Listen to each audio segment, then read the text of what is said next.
Welcome to another production stream today without any technical difficulties. And yesterday's stream I forgot to renew the source in my streaming software, so there was no stream selected. Therefore, I did not notice I set it up in the wrong way. But yeah, today everything seems to work fine, and we will work and continue on the intro idea we started yesterday for the drop idea we made in the previous streams as well. Also yesterday yesterday night basically, I had to stop the stream because I had some issues with my right ear, which I haven't had before while making music. It was really, really weird. Everything sounded like I was underwater, after sleeping 10 hours or so, it seems to be fixed again. Hopefully, I hope it does not occur again. And otherwise, we will, of course, stop again. But yeah, today I didn't have any issues, or haven't had any issues yet. And we will work on the intro now again and try to connect it with the drop here, which is this bad boy. Maybe I should turn down the volume slightly. Because it seems a little bit loud. It's a little bit more easing, I think, when everything is a little bit quieter. But yeah, this was the intro idea we started already.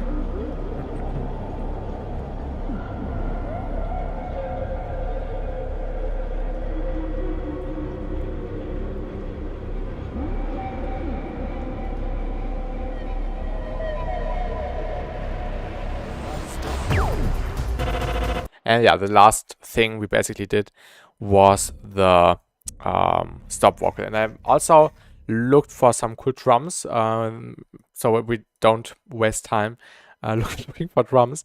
Und hallo Felix, guten Abend, ich hoffe dir geht's gut. And I think we might use them or chop them up and post-process them a little bit more when it comes to the build-up section. Beide Plattformen, genau. Steht auch in dem einem angepinnten Kommentar, Felix. Die Production Streams, die sind immer auf YouTube und Twitch. Aber ich denke mal, nächste Woche machen wir bestimmt nochmal, oder übernächste Woche dann nur Twitch dann. Da können wir dann auch eine Kanalpunkte noch einlösen. But yeah, these are the drums I already chose. Ich habe keinen angepinnt, also sollte angepinnt sein. Bei mir ist alles angepinnt. Da steht oben als erste Nachricht Free Sample Pack. Also bei mir ist es angepinnt. Ich habe hier auch noch Kontrollstream offen. Ist angepinnt. Also in dieser längeren Nachricht mit den beiden Links. We will use these drums later. Maybe in the build-up. And hello, C2020 MV Dubstep. What's up, what's up? Jetzt hast du es gesehen, Felix. Sehr gut, sehr gut, sehr gut. I think, yeah, these can be nice, especially the slower tom I found. This would be nice in the tension building process. Let's move these to the side. The drop would start here. We have 16 bars already. And when we have another 16 bars, the drop would hit at around 56, 57 seconds, which is an okay length. But I also like the idea of having a longer build-up and tension process. We will see. Ein bisschen habe ich reingeschaut, Felix. War ganz nett gewesen. Auch wenn es ja nicht so mein Genre ist. Aber ich fand es ganz, ganz nett, da mal so reinzuschauen. We also have this wire thing, which should also be extended with the pattern we had here. Probably in the drum building section. Cranked war auch da, aber da war ja kein Livestream. Also ich habe gesehen, Cranked hat ja mit Nightmare ein Back-to-Back gemacht, 2 Stunden lang. Und da gab es aber keinen Livestream. Zumindest habe ich keinen gefunden.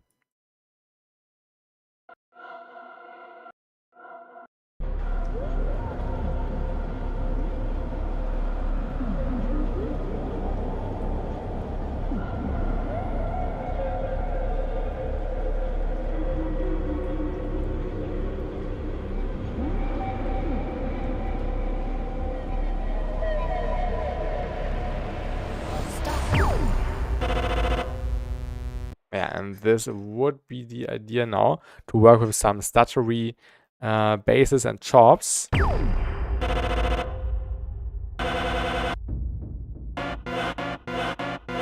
actually be fun to include this section. This was just placed there by accident, randomly. But I kind of like it, and then we could repeat it and then build more tension. And of course, process it a little bit more.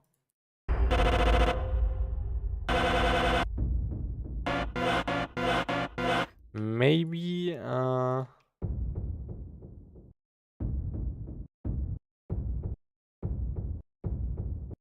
the tom just every 4 bars.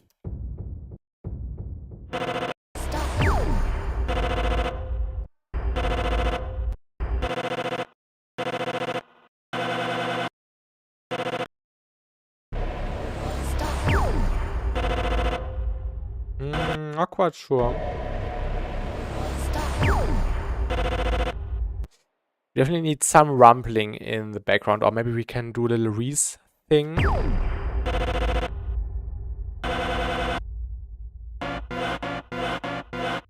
And we of course need reverb.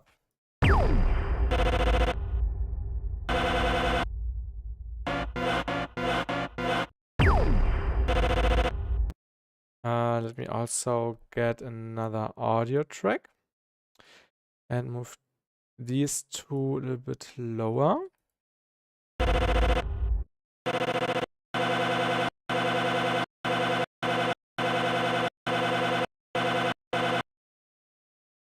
And then we could do another chop, which has a different length. The length of this chop was this, and now we would have this length. I'm not quite sure if we will do 2 lengths, but we will just try if it works in context.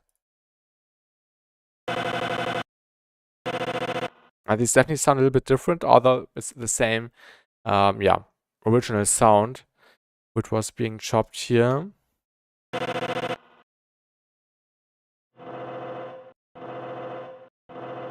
Maybe we could do a call and response thing. Not quite sure though. Let me figure that out.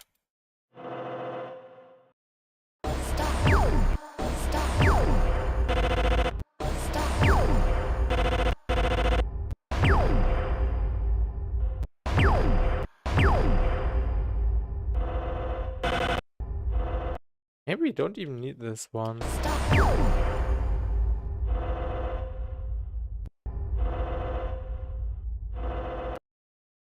Maybe we could also let this start a little bit earlier.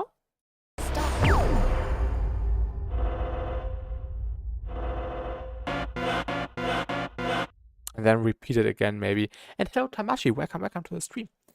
How are you doing?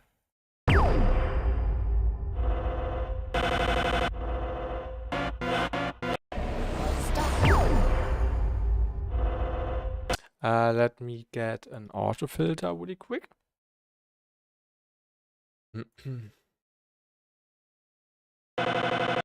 Of course, EQ. Good. What about you?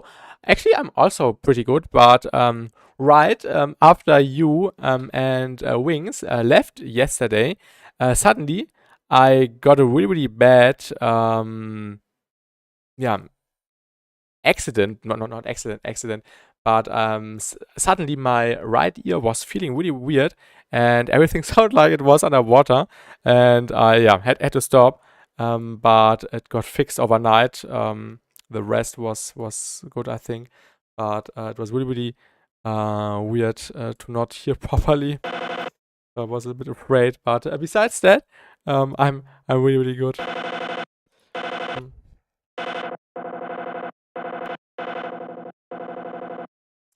Let's get Hikari again.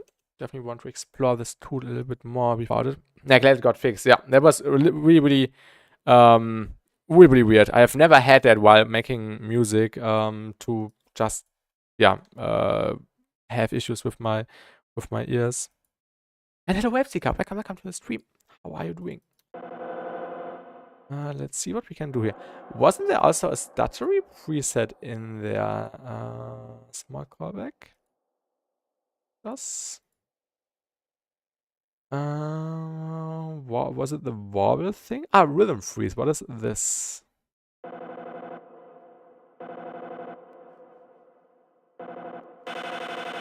How many years have you been producing for? I got FL in 2020 during COVID in the summer, I think. But I haven't really done much back in the days. I just wanted to play around because I've seen some videos and I got inspired kinda. But yeah, then in 2021 I got more and more into it because I've also watched some production streams and met some really nice people who also got me more and more into production. And then I would say in 2022 I really started focusing a little bit more onto the production thing, and it was getting more fun, and I was also enjoying it. And yeah, then beginning in 2023, I kind of started to understood what I was doing, and yeah, since then I'm continuously grinding.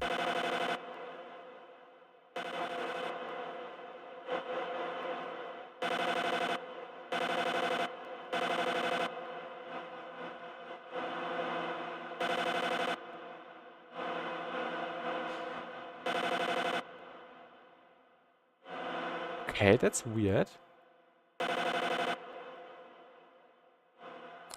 Why is the reverb happening later? Although there's no pre-delay. Let's take another one. This one is cool.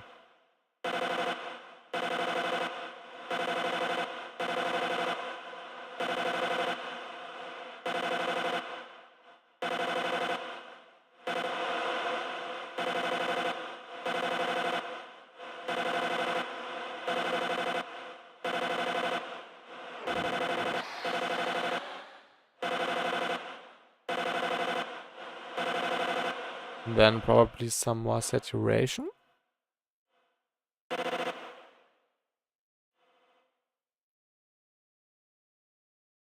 Or how does this disappear?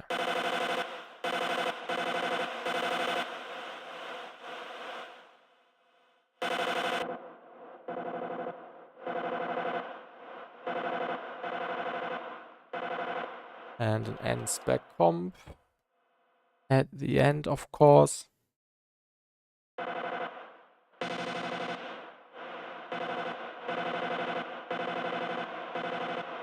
The journey is about the same of my two started with FL in December 2020, but I recently in June decided to learn Ableton for experience, I guess, but mainly because of my sound design needs. Yeah, the sound design process in Ableton is way more fun, and this is also why I switched in 2023. Almost 2 years ago, because I did not enjoy the creative process anymore in FL. Everything felt really, really bad, at least for me, and therefore I switched, and this wasn't the best decision ever.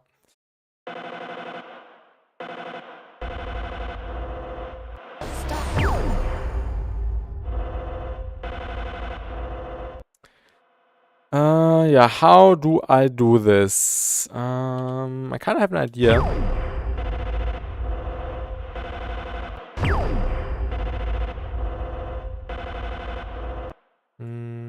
Your first star was Cakewalk. I think I've heard about that in the Discord, I think.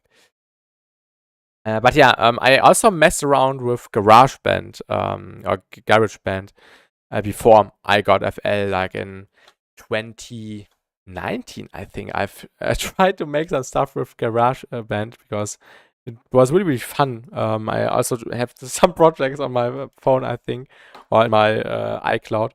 But do you have an audio interface? No. Oh yeah, kinda. I have an audio interface for my speakers, for my monitors, but my headphones are going straight into the PC. Maybe an articulate before the reverb. Let's just try it. Hello, Christian Alejandro. I have tried Ableton FL, Reason, and Cubase. Only stayed with Ableton. Nice. This is what I want to hear.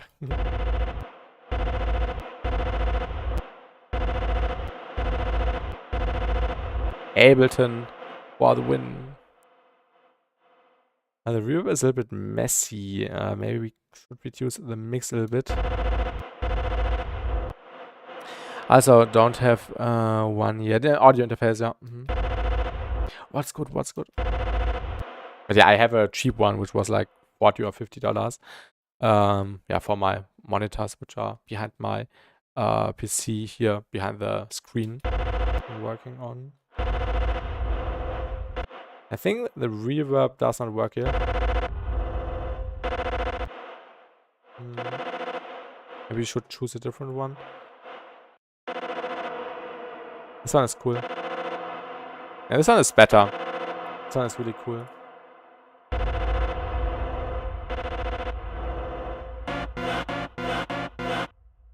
And, oh yeah, and then we could layer some basses under it to, yeah, just tease some sounds maybe. Would be fun.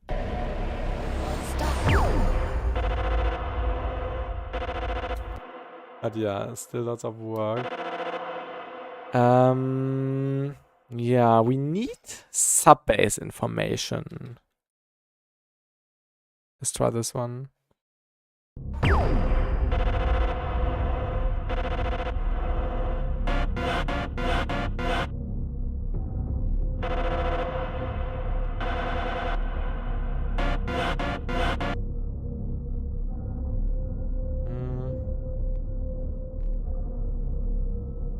I think a proper respace would be a little bit better to also transition into a new section a little bit better.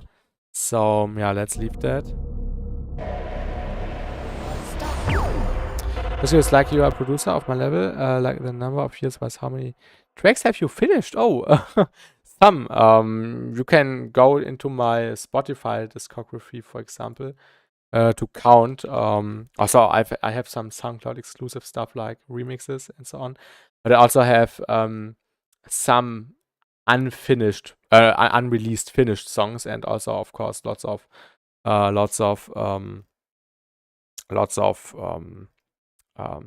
yeah, IDs. But yeah, here's some stuff on Spotify, and also in the when you go into the included in, there's also some compilations I'm included in. So yeah, definitely some stuff. I've made some. Does that to do a review too on Discord? Feel free to send some stuff on Discord.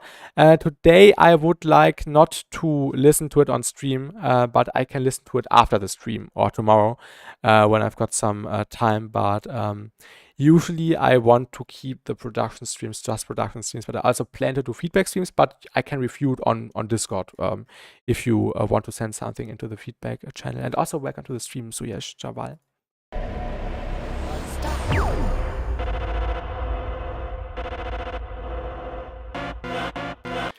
Not quite sure about this data things. Maybe not that frequent. Let's also get a respace. And I had a respace which I really liked. I don't know what it was. Let's go to the body bag remix. I think it used it in the body bag remix. And hello, Sinor. Welcome to the stream. Ableton. How did I name the project? This one. Did I name the files right? I hope so. Let's just find out. I think it was in the synth category. Then we can just deal the sound. Intentional DREs. I think it was this one. Let's just try if it's this one. And load it into the project.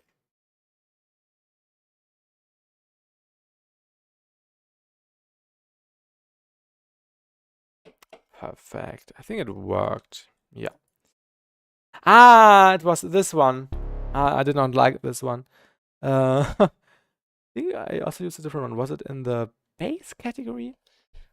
Riser group? I think it was in a group somewhere. I think I grouped it. But I can't remember. Oh, what exactly? High riser? Drones? Was it in the drones category? Not quite sure. I think it wasn't, no. 80 group? Or was it serum? No, I think it wasn't serum. Wavetable. 77 group. What was 102 group? Also wavetable. Yeah, it must be 102 group, I think. Or was it in a different with other group? Ah, it was this one. Did I call it intro bass? No, I changed the sound, I think. Yeah. And then we can just use this sound.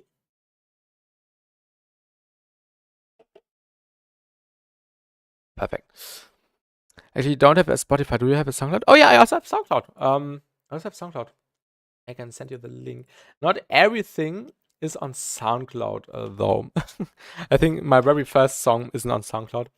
But yeah, also some stuff got released on other people's profile, like the recent Surgeon collab, which is on Surgeon's profile.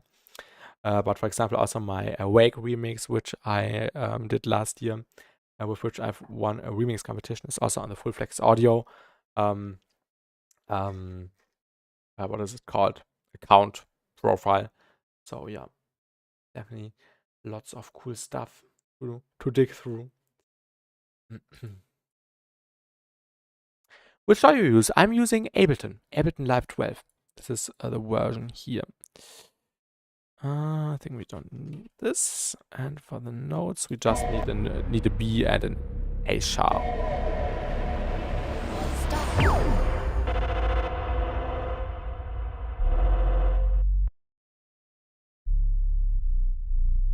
I hope you can play it that low. B, and then I think just 2 bars, and then we can just alternate. And then also play with the macros a little bit.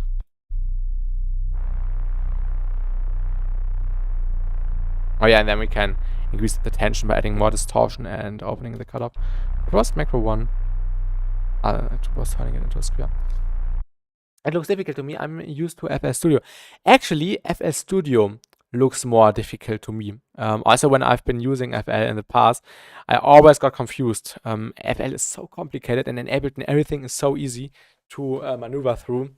So yeah, I think Ableton is really, really way easier to get better results in shorter time compared to FL.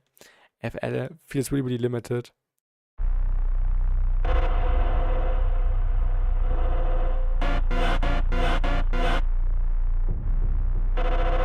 Oh yeah, we could also do some brushes. And then maybe start the build up here. But then we just had 8 bars. And I would like to have it go on for 16 bars. So I think we would move everything we have to the right by another 8 bars. And then we have enough time for the build up in order to transition into the drop right here.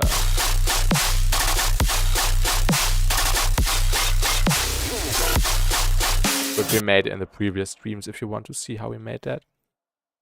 Then we also have time to use the choir. I think I should try Ableton then. It's really worth it. It was the best decision of my life to switch to Ableton. I really improved a ton.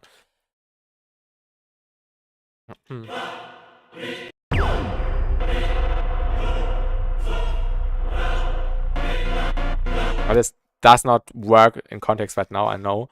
Just want to see what we can do right now.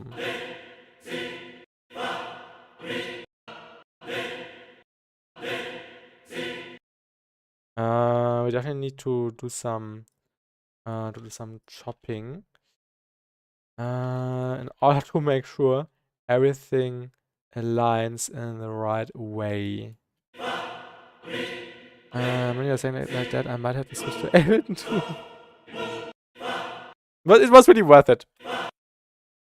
And also I think the well, in general, I would say people who do tutorials with Ableton are a little bit more high quality than tutorials with FL Studio. But this is not meant to be offensive. It's just my personal taste. So you can learn more stuff with Ableton and be quicker and so on. I think. But yeah, of course, FL also has this good features, which I don't have any in my mind right now. But some people definitely have some stuff which they like in FL better compared to Ableton.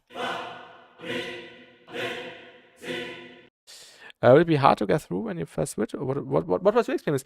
Actually, I would say just 1 or 2 weeks were a little bit weird. But since I've been watching plenty of Ableton videos already, I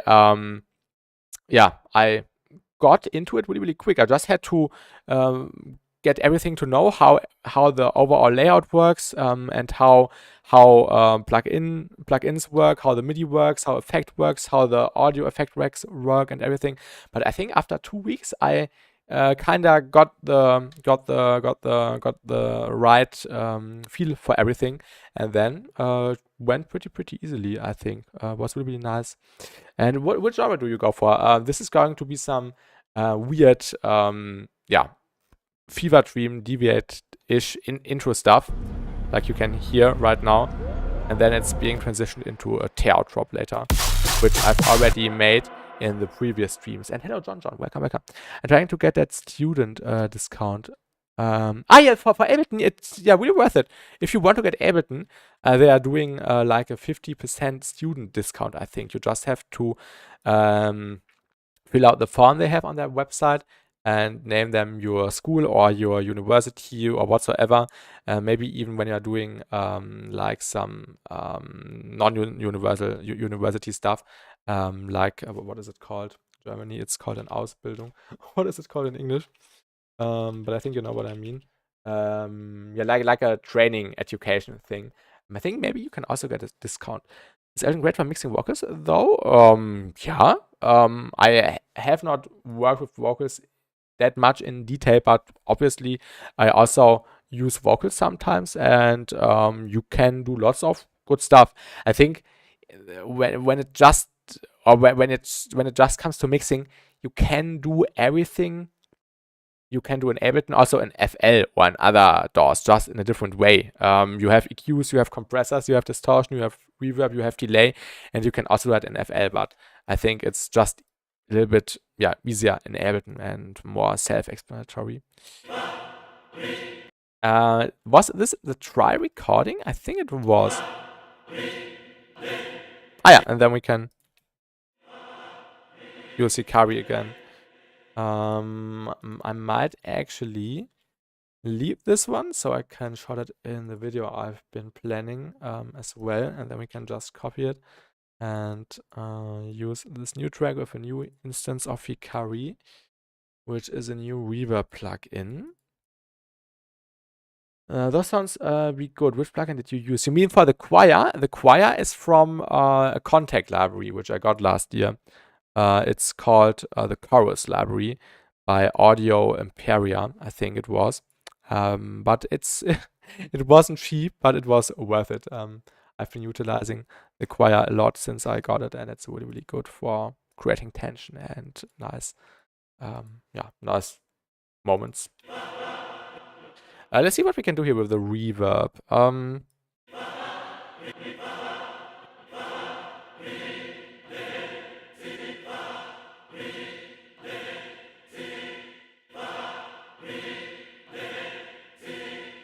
Hello, Jonathan. Welcome. Sounds like a fever dream to people who never heard Underground Awesome before, yeah. The perception of a fever dream is subjective from person to person. That's true. I think we don't need illusion here.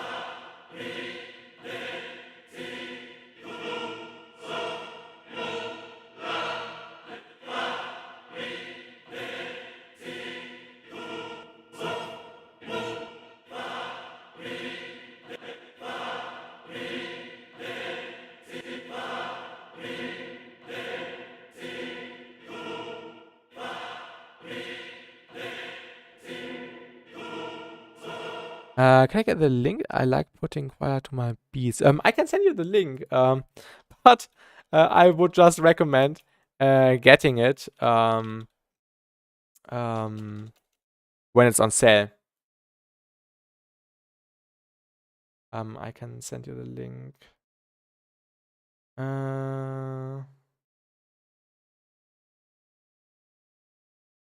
Just need to find it. Yeah. This is the link to the choir I'm using. You're using a laser plugin. Yeah, just got released yesterday, and I got a license to review it. So shout out Lazy for sending me a license over. And since yesterday, we are exploring it on stream, and I will also make a video about it because it's a really, really unique reverb plugin for creating nice atmospheres. I've created some really intense moments already, like this sound is using the Hikari reverb without and with. Really, really massive soundscape. Some good of war sounds. Yeah, exactly. It's supposed to be a little bit more on the threatening side of dubstep. What reverb VST do you use? I just bought the Valhalla bundle. Yeah, I've been trying out plenty of different plugins. In this intro project, I just want to focus on the new Hikari reverb, which just got released yesterday. I will also make a video about it to explain everything. But yeah, I've also been using mostly the Valhalla room reverb or also the Pro R by FabFilter. But this one is also pretty sick and definitely has some features which the other ones don't have. Actually, Basti has acquired by him. He's recording the wars with Ableton. You're welcome, Senna. You're welcome, you're welcome. Yeah, let's try to find the right settings. Valhalla Shimmer is good. I don't have this one, but I've heard good stuff about it.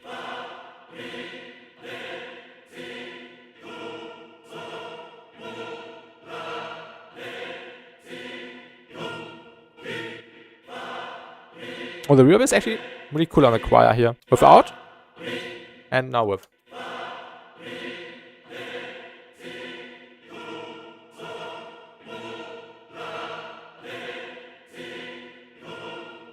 I got about Valhalla BST crystalline sounds blissful, though I also don't have this one. My only two Valhalla plugins are the Room and Supermassive, I think, right? Oh no, I also have the frequency echo thing. Shimmer and crystalline are no different. Okay.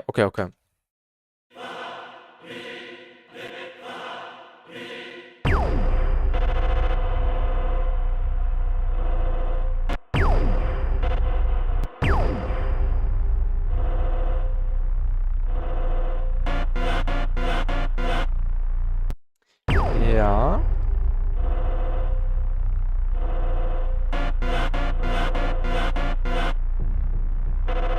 And then repeat it again. I think we don't need let me think really quick. We don't necessarily need the loud one.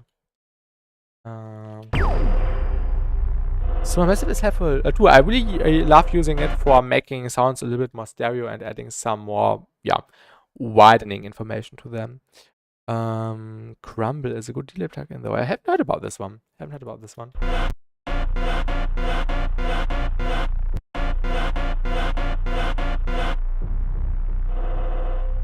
Then we can repeat it as I said earlier. Let's just copy this.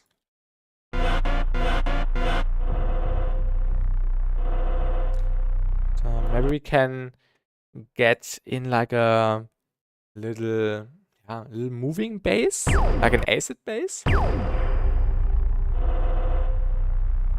Maybe even some of the other percussion I loaded in.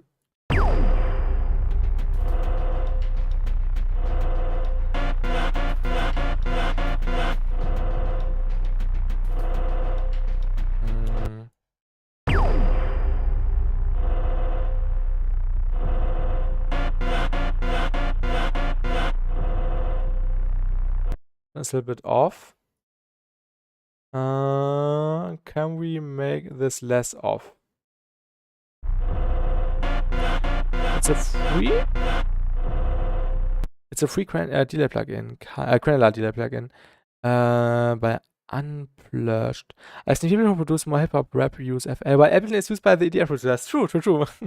And no offense again, but also because FL is more limited. For example, on the effect stacking option, you only can add like 10 different effects on a mixer channel. Of course, you can use Patcher and Snap Heap, for example. And hello, Lesadi. Good evening.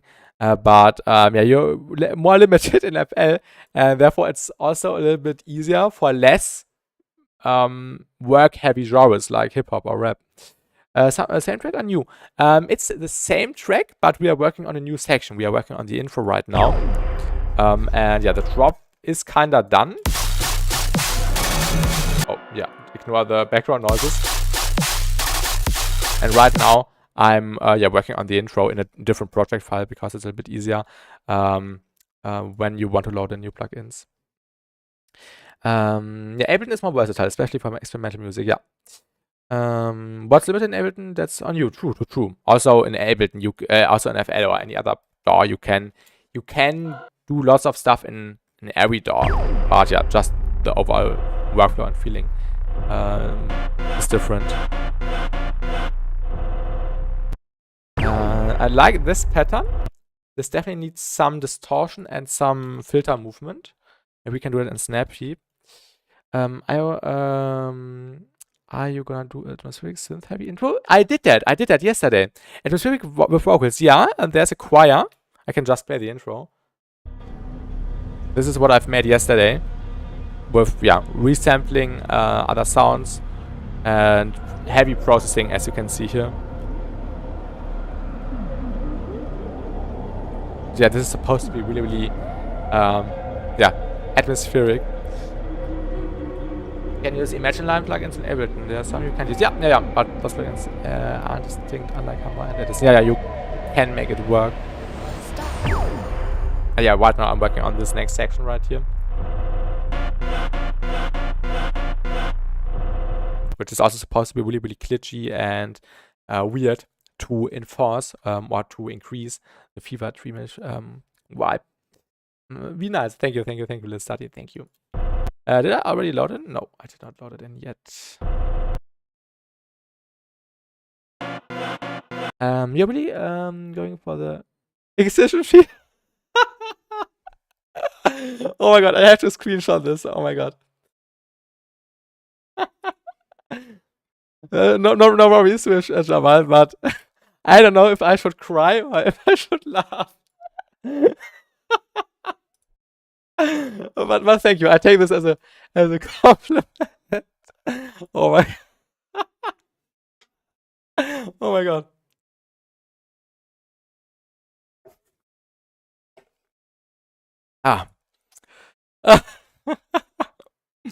Perfect.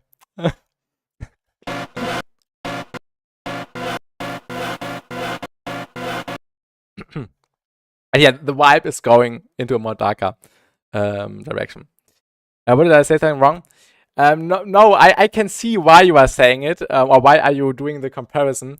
But I think using Excision as a reference is a little bit off. Because obviously we know Excision is not known for the most unique music, if he made the music himself, of course.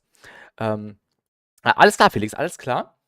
But yeah, this is more inspired by Deviate, if you know Deviate, who is one of the most cracked and unique producers out there. And this is definitely inspired by him.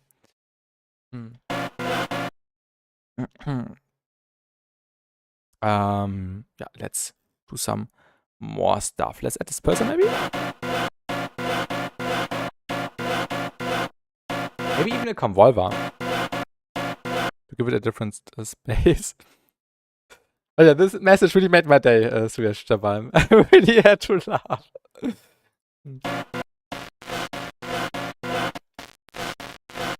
Oh yeah, we can do an automation with that. Filter. Also, a trick I learned today, I think, yeah, Nesco wrote it on his Discord, that you can invert the face or face correct if you use the same filter twice, which is really nice. So let's do a little macro on the cutoff. Yeah, maybe just around 20k. I think this should be more than enough, yeah.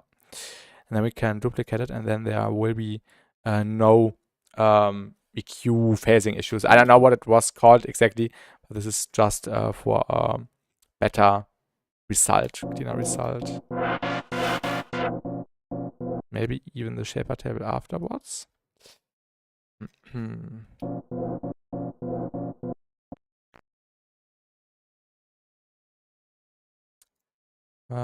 Torvalds 1. Anyways, I'm gonna ship my trunk Gothic Rent to. Okay, let's do that. Good luck with that, Jonathan.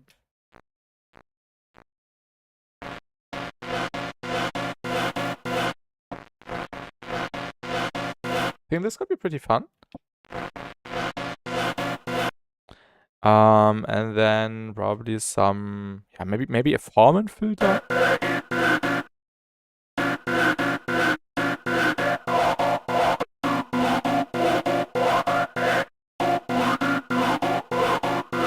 We can do some randomization. Maybe just grab an LFO and yeah, just do some stuff maybe for a bar. How long was this section? This 2 bars long, so we can also make this 2 bars long probably. And then just draw some lines in here which don't have to make sense. And then just apply this to the Foreman filter to get some more random results. One time on the x-axis. Maybe a little bit less intense. And then also one for the x-axis, and this is the y-axis. Into this direction.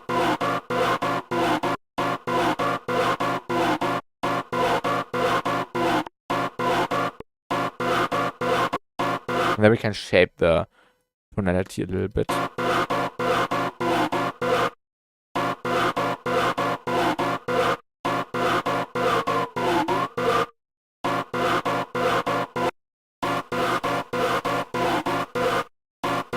This is kind of cool.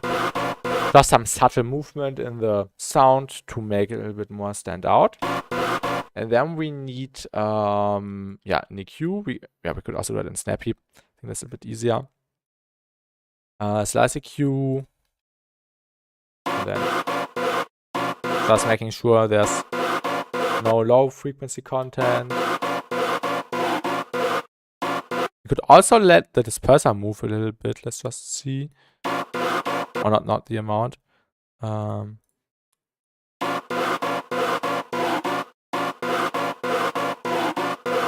this doesn't do much. Oh, actually it does. It causes some more detuning, which is nice. This is actually really cool. Maybe a little bit less strong.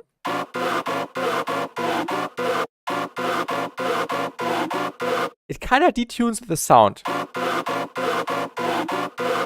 And maybe we could also automate the amount. So when we are increasing the filter, the amount is going to decrease. So let's just move it the other way around. Like this. And then see.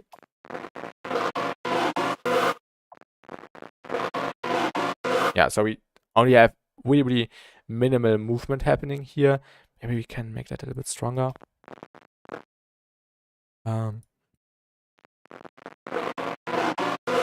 Like this, and then we have some more movement. Let's automate this.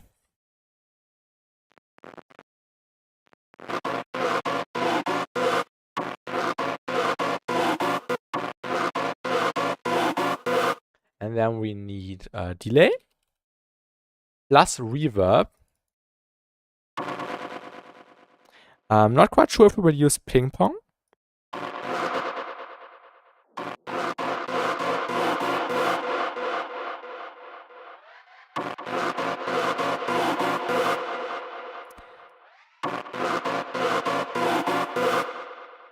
Yeah, like this, I think.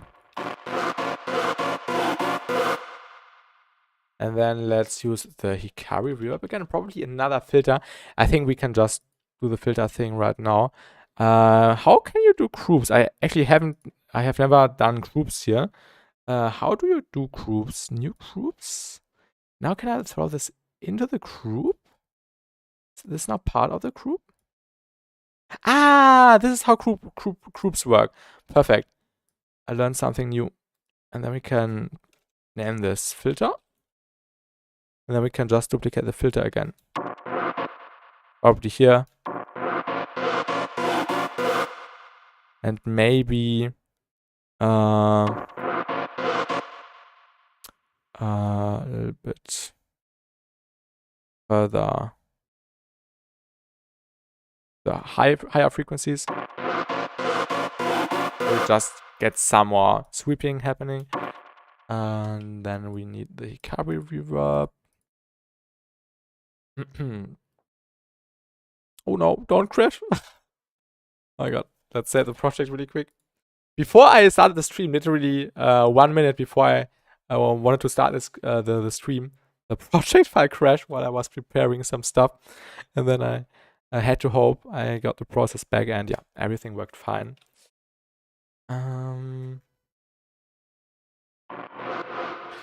Stream lag? Yeah, I also had a lag right now because this window popped up. Kilohertz update, I think. And also, I was saving the project files. Maybe this caused OBS to stutter for a second. Joking, sorry. Okay. Okay. But yeah, would have been possible if the stream was lagging for a short second because of the workload on the PC. Let's just try this preset here. Looking for a shorter one. Maybe we can reduce the decay a little bit. Turn up the phantoms. This is really unique. You can determine the timbre, the sound of the reverb. This plugin does look nice. It's really nice. I really like the UI, and it's really new. Just got released yesterday. And I will also make a video about that tomorrow or so. I really like this one. Maybe a little bit more illusion. More decay, probably.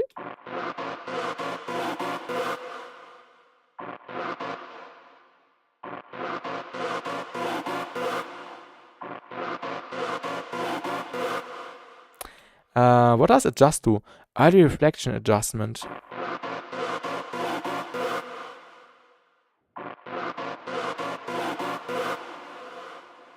Yeah, this is kind of cool. Diffuse. Yeah. Topology. This is exactly what I wanted.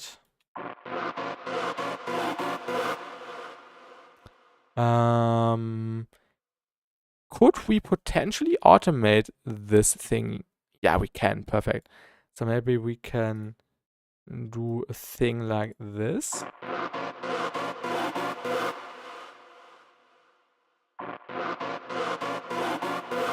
Just get some more movement, really subtle movement happening.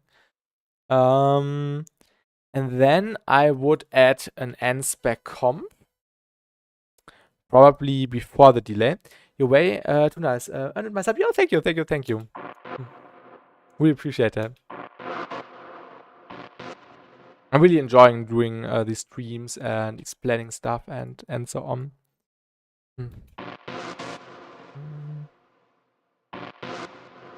Not quite sure about how much compression we should use.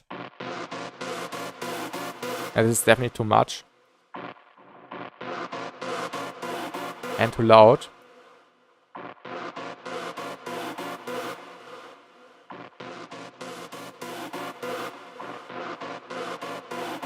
But I like the high end. Maybe we can do some adjustments. Like in the 300 Hertz region. A little bit less, maybe a little bit further down. And around 3.4 Hertz, kilohertz, we could also remove some harsh frequencies, just a tiny bit. Then we have the reverb, and I would also increase like the trivet of the delay over time, we could also automate that. Like so, for example, around 50%. Yeah, maybe even a little bit more towards the end. Yeah. And on the reverb, we could also automate the decay on the one hand, like this, and also the mix slightly, maybe 70%.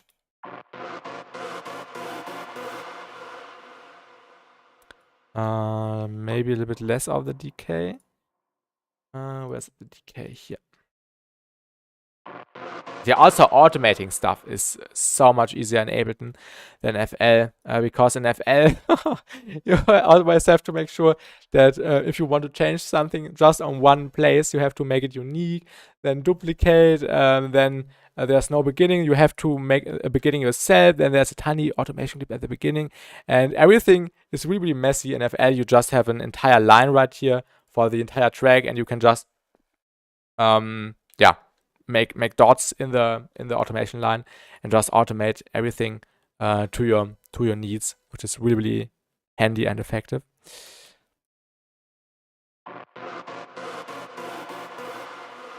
This is better.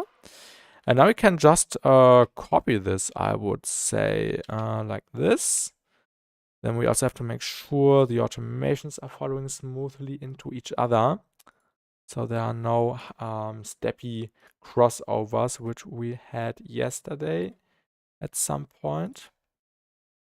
Like this. Also on the delay, we will do an automation really quick, which is just moving everything down again. We already had that. Yeah, and then the snap heap, of course, which, does not have any reverb or delay, so we don't have to touch this automation.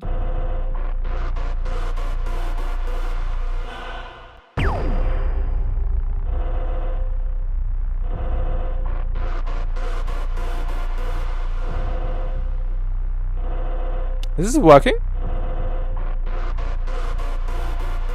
I like the noisy thing right here. We definitely need to enforce that with some more background stuff and just more sounds to make it appear fuller and more massive. For example, this sound. We can improve this one. Also, I think it's slightly off in the timing and also in the stereo image. You can see that in the waveform already. I'll just load in an ozone imager to just check. Yeah, it's a little bit more directed to the left. Let's fix that really quick. Let's try the utility by BS Audio Tools, which is actually a free device by BS Audio Tools. Just a Max for Live device for Ableton. Oh, it doesn't work. And this is just a better utility, basically, with more functions and really cool stuff.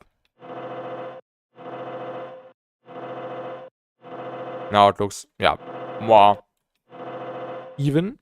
And then we can make it even more stereo, maybe if we throw on another Hikari. Just see how we can use this in different use cases. Now I want to use it for some additional stereo width and maybe some more reverb. And it seems like Ableton is crashing. Oh, but it's not.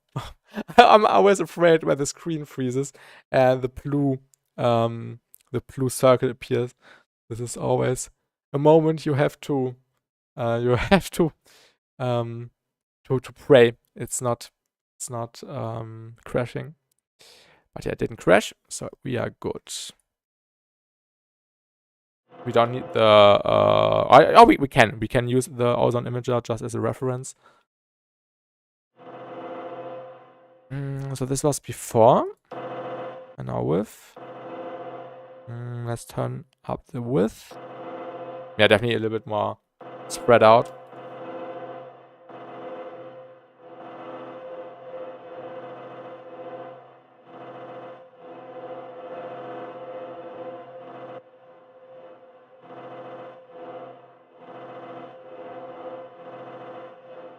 This is actually nice. A little bit of randomization, I think.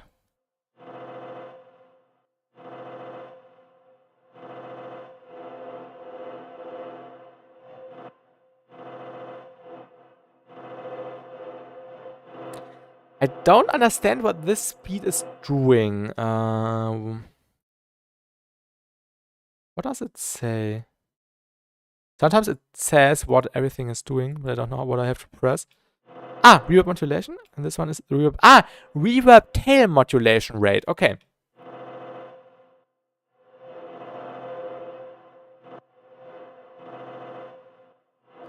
Okay.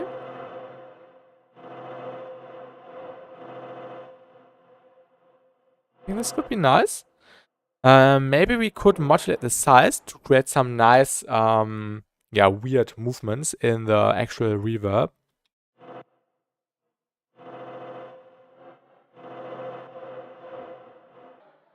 Increase the decay slightly.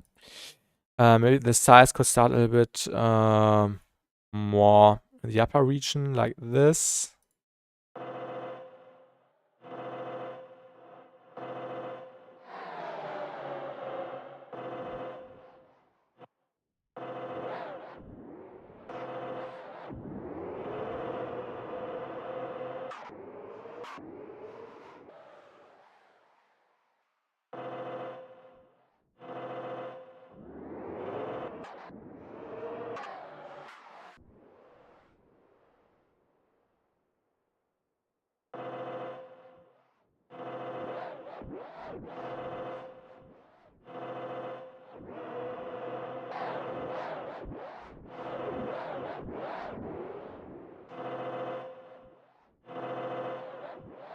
Just for some little glitchy movement going on.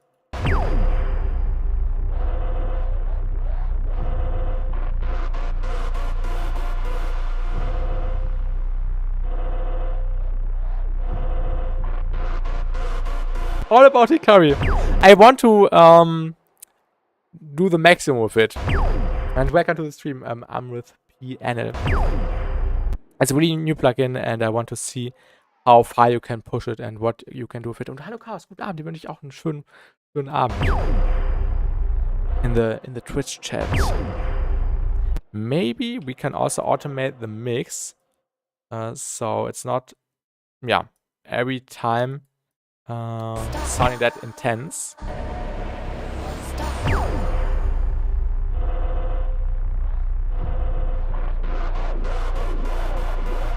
Oh, this actually sounded really cool.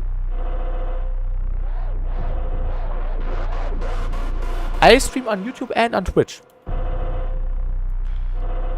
Maybe the size is a bit too strong.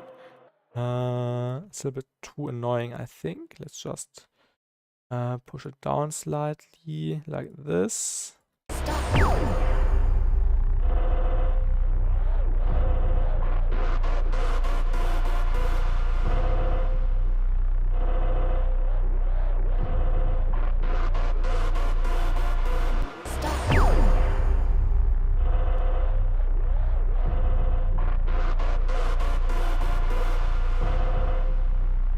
Some compression at the end.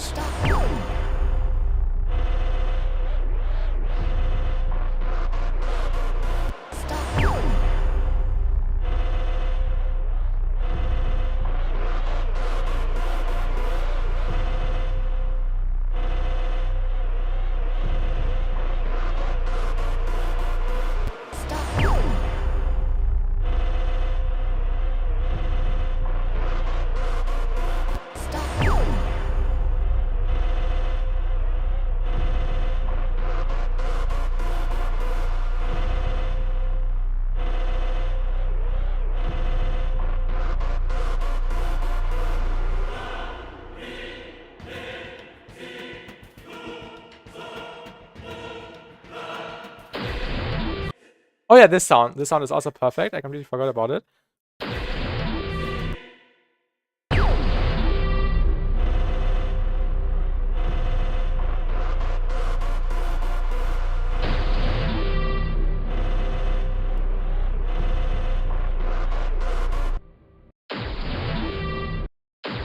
Another question is, I think I will use spectral sidechaining.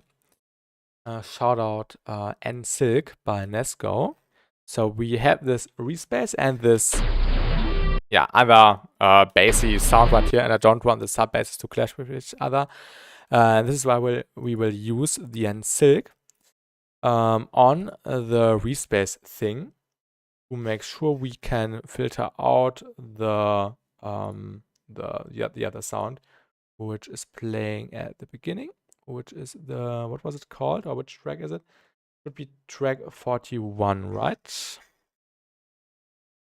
Where's the other sound? Yeah. Yeah. 41. Which one?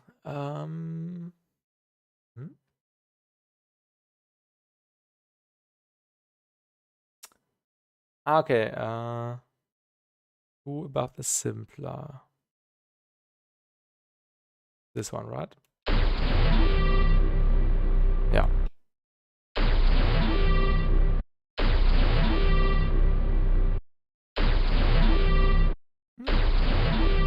I choose the wrong one.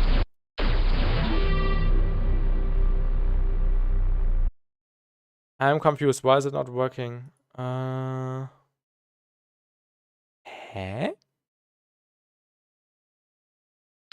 Now it's working. Okay, it told me the wrong track.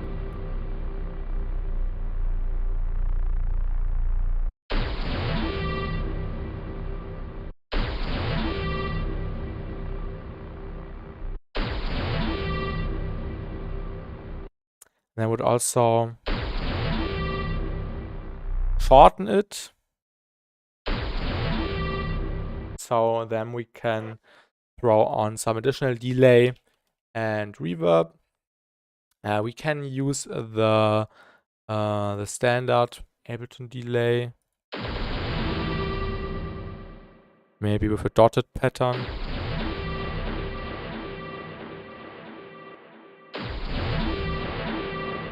Yeah, just an automation really quick.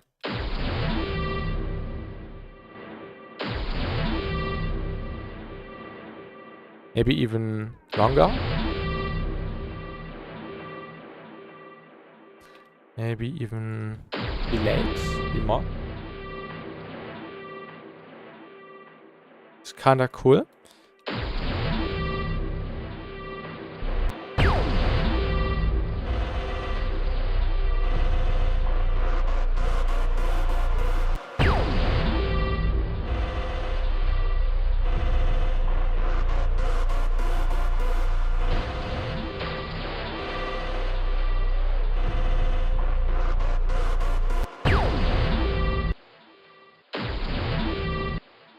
Also, cleaning up the sound slightly.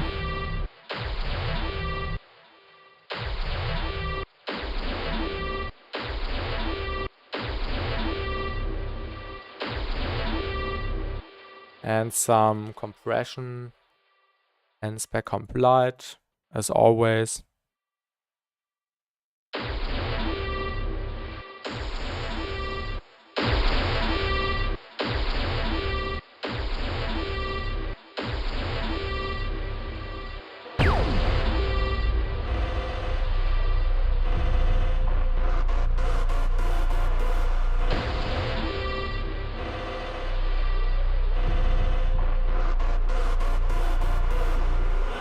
And then we can start with the build up.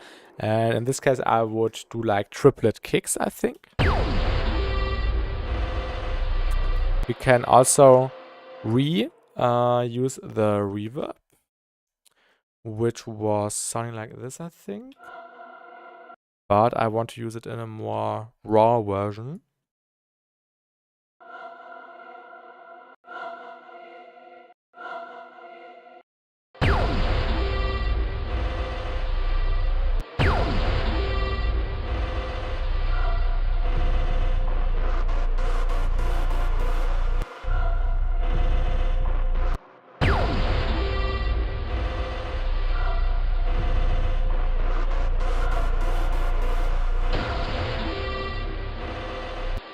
Maybe we can reverse it here.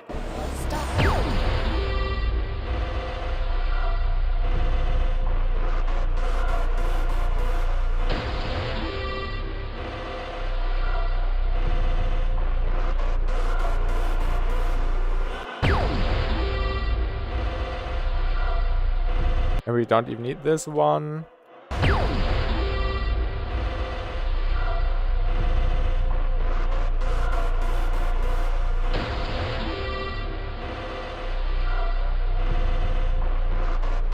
And then on the toms, we can also throw some more compression on it. And hello, Luke Maluch. Can I hear the whole thing? What you have so far? Yeah, sure, sure.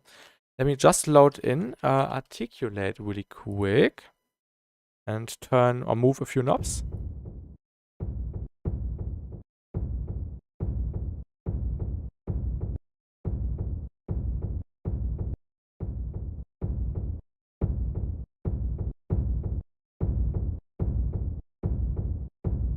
Yeah, then we can listen to the entire thing. So I have an intro and then a drop. The drop is already done, kinda, or at least the first outline in a different project file, which we made in the last couple of days during the last streams, production streams. And since yesterday, I've been working on the intro, which sounds like this.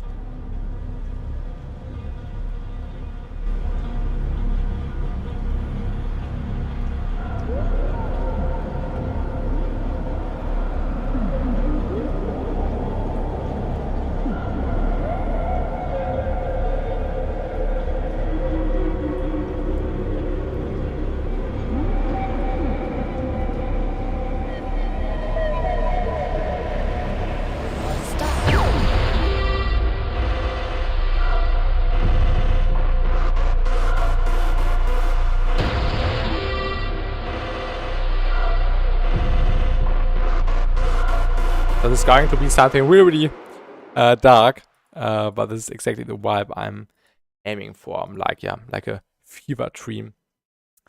Hashtag inspired by Deviate, of course. But yeah.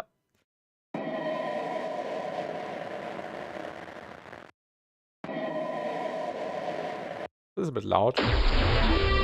And also it feels a bit mono. Am I tripping or is it really dead mono? Maybe I like it. Yo, thank you. Actually, it's not dead mono. It feels more mono. How that actually sounds.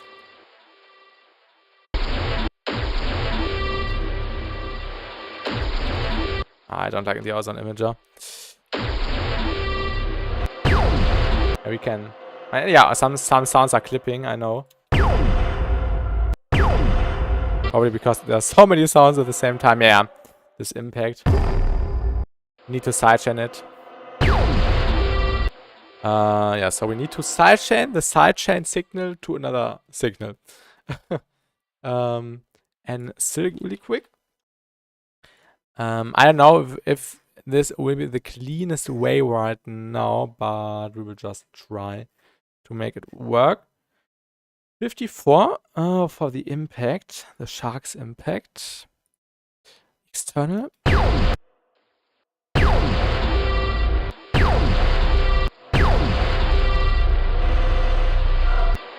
Or maybe we should just cut the low end. Just use the low end from the impact. Because this low end is also really weird. Also stereo. I'm sorry.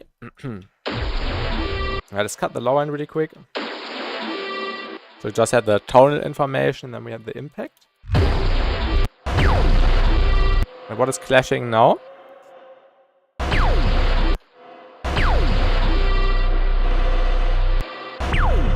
Oh yeah, the impact is now clashing with the intro bass. So let's sidechain it to 54.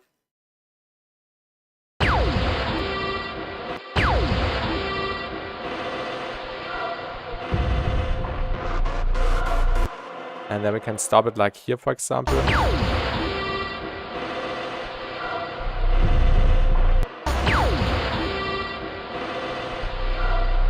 Maybe even a bit earlier.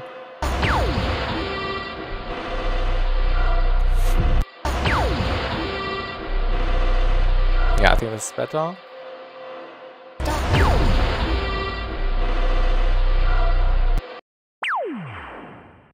This one must be a little bit quieter.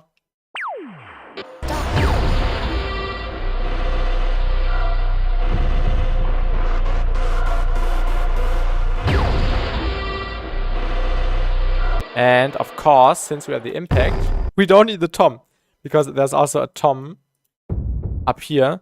So yeah, do we just cut the low end and just use the high information? Because there isn't much high information. But I don't want the low end to clash with each other. But here we can get rid of it, for example. So yeah, let's just do a quick on-off automation. Like this. Oh no, the other way around actually.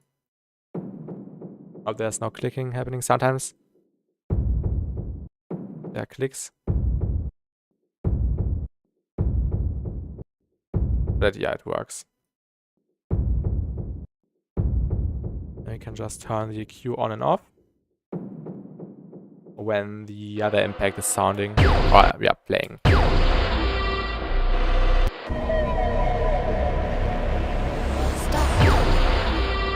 But the low end of the impact isn't that strong.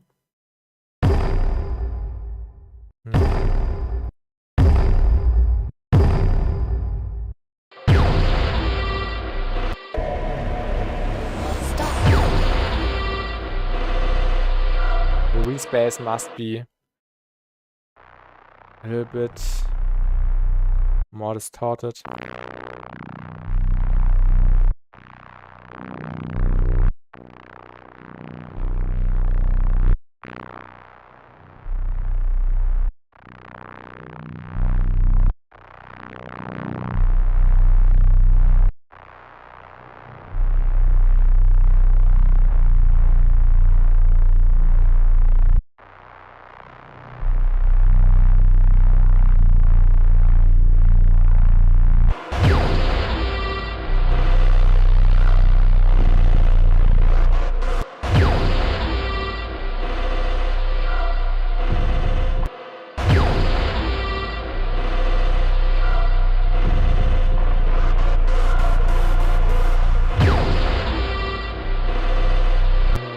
Yeah.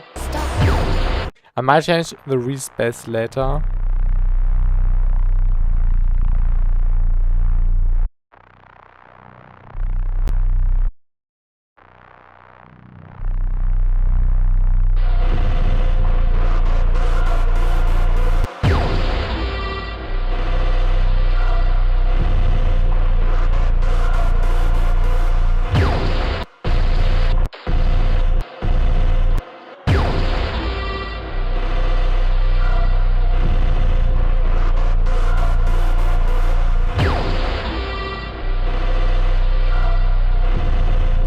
And hello Flicky, this man is very quick with his keys. What do you mean? What do you mean?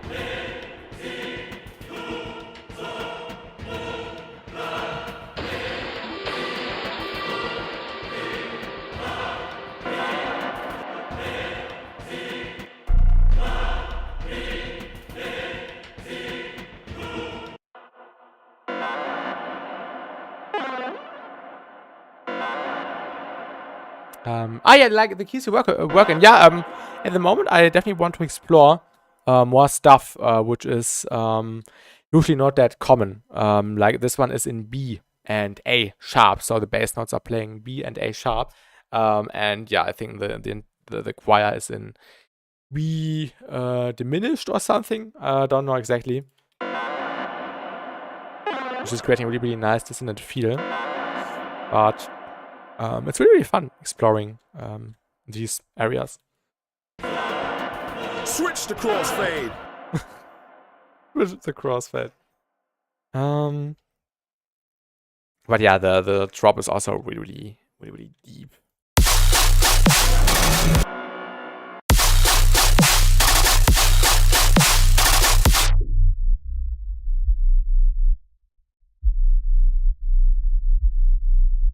Now the tuner is working. Yesterday it didn't work.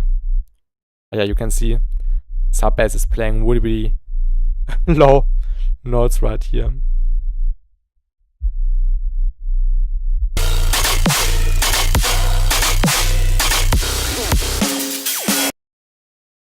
Oh yeah, I know what we can do. Hello, yeah, thank you, thank you. I also really like it. Yeah, now we somehow need to start a build up.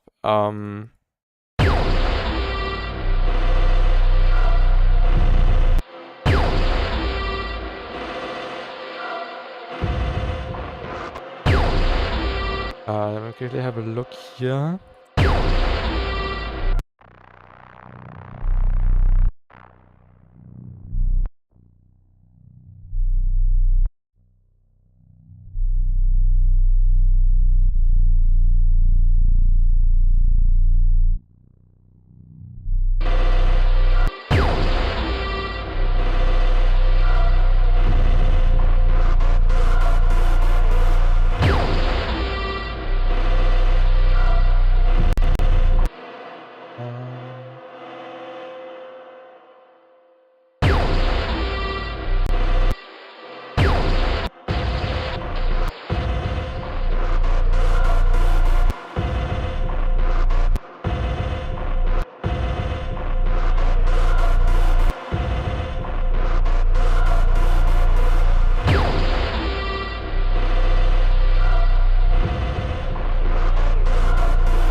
Let's also use some glitchy sounds.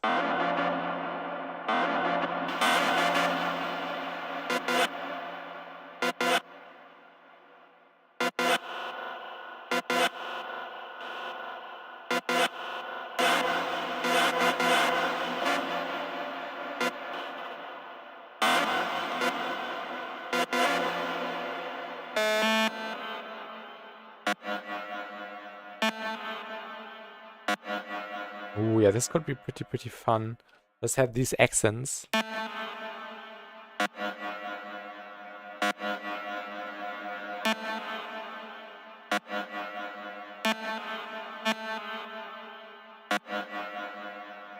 Let's just record that, new track, and then we can use that and chop it like we need that.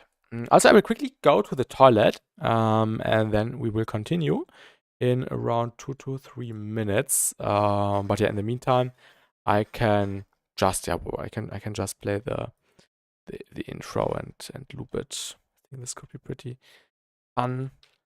So yeah, enjoy the intro loop now. I will be back in around 2 to 3 minutes. And then we will continue. Something right? Yeah. Yeah.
are back.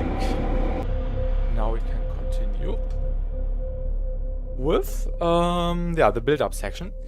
And yeah, if I forget, let's quickly take these stuttery things and also incorporate them. Just here, I would say.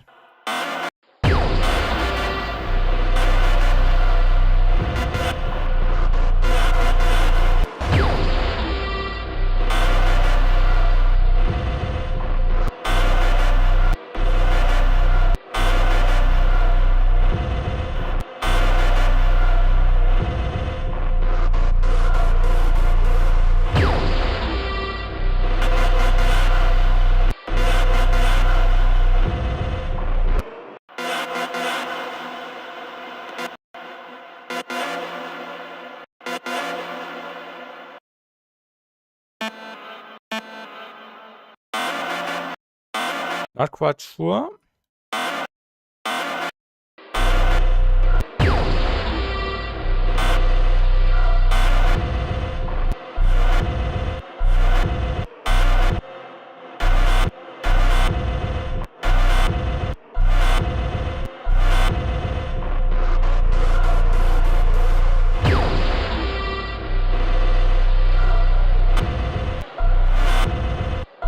A little sweep or something. And then we can use these two right here. And this one a little bit later, like here. Shorten this one.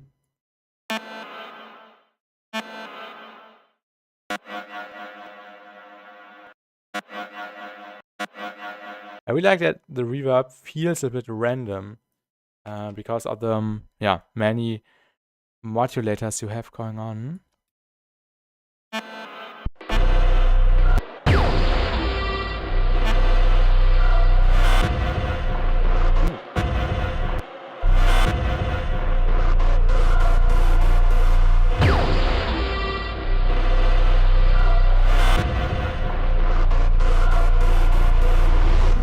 Works really nice together.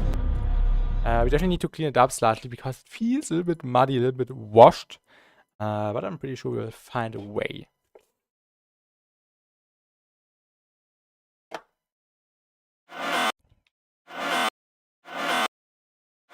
And yeah, some delay. Really quick.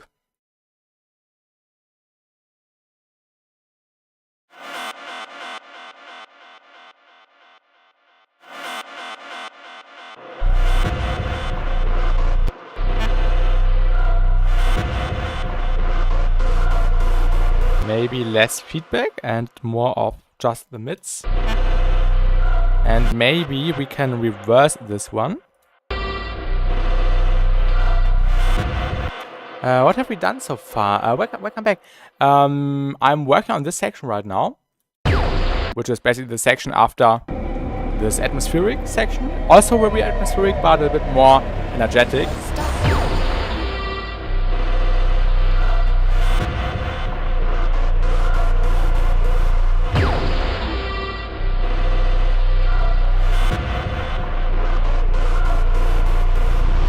Yeah, this section is almost done, and then we are working on the build-up next.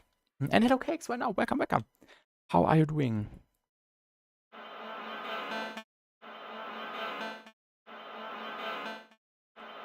That is so dramatic. I really like it. Maybe we can bring this one back a little later, like here. 6 of you, thank you. Appreciate it.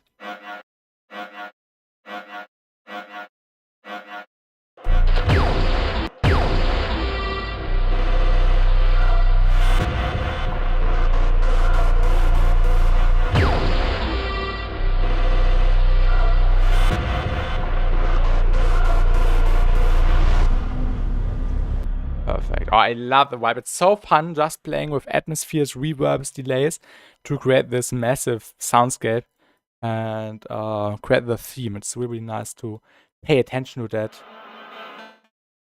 But this definitely needs some more reverb, so let's just throw on some more Hikari. I would like the name. Really cool name. Makes it more personal.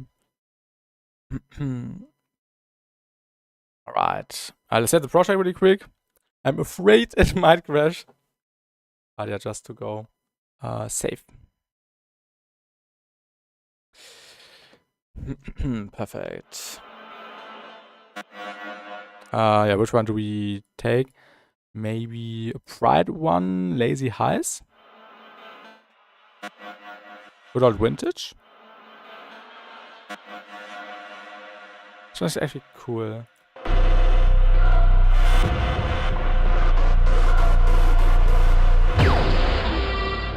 But we need some compression now because it's making it quieter or more washed out. And I definitely want to make it or have it a little bit more present in the mix. Also an EQ.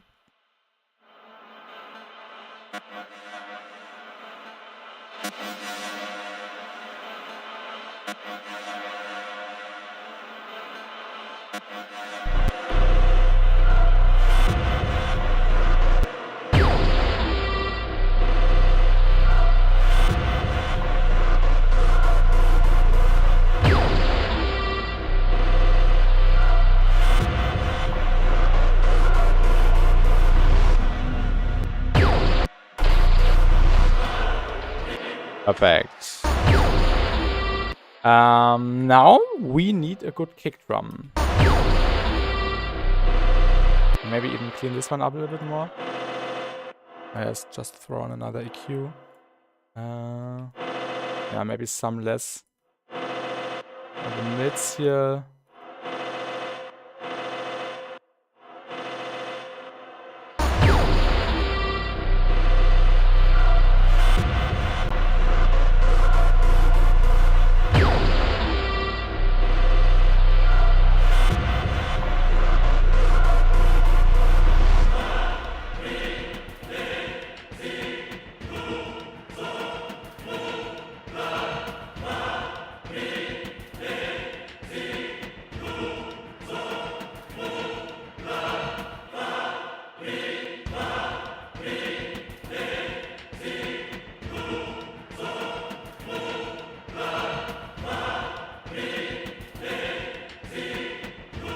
Oh, I know what we can do. Let me save the project again, and then we will find some more cool choir samples, like a choir or choir recordings, like a choir riser and maybe some choir tribal chants, shouts, whatsoever, which are also included in the contact library I've been talking about a little bit earlier today.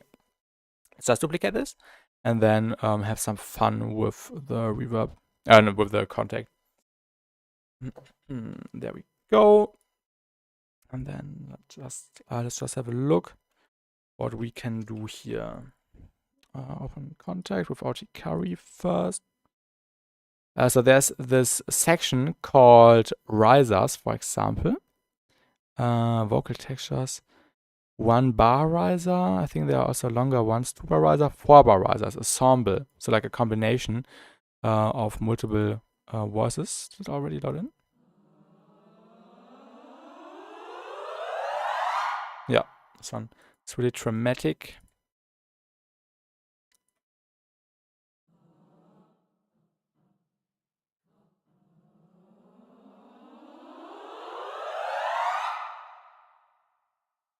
Just bounce it, and then we can also use it. I think this would also contribute to the theme a lot.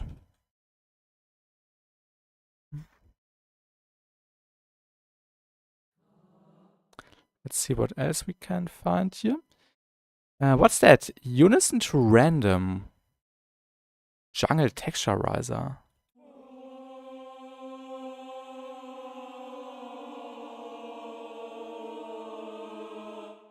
Ooh, okay.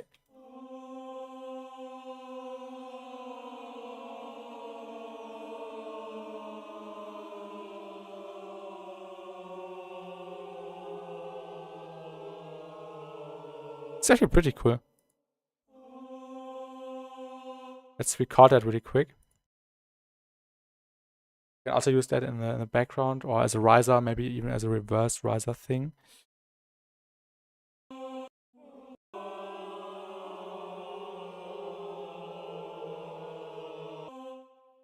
Let's see what else we have. Ensemble. Random to unison. The other way around, basically. Yeah, let's also record that really quick. Always nice to have multiple variations.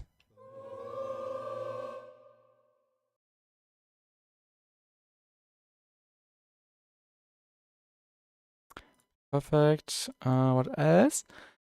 Jungle riser, jungle texture riser. This sounds interesting. What is this?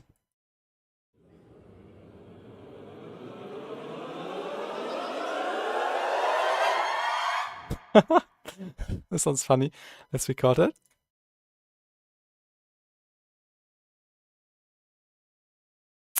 Maybe one or two more. Random to unison vibrato. What does this sound like?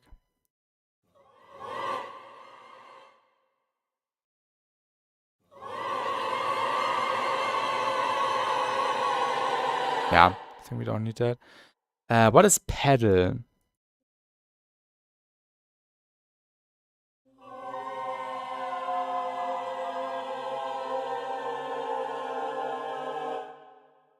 Yeah.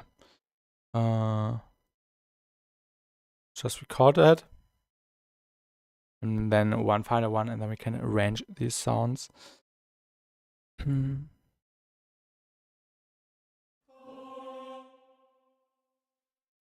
Just some nice background fillers.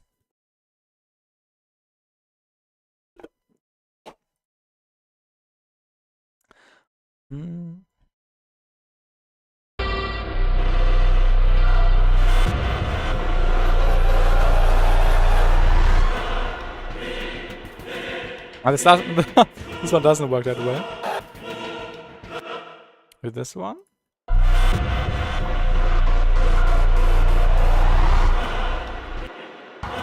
This one works better.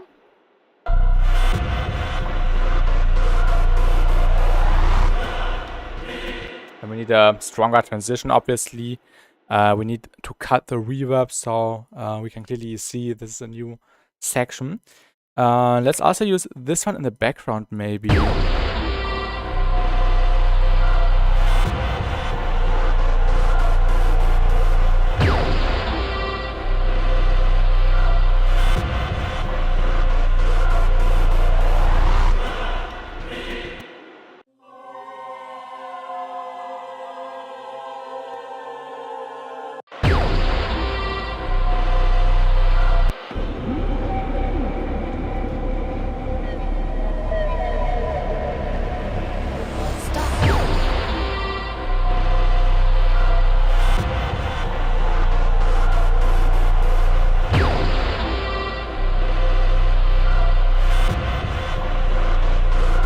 Yo, hello Seb.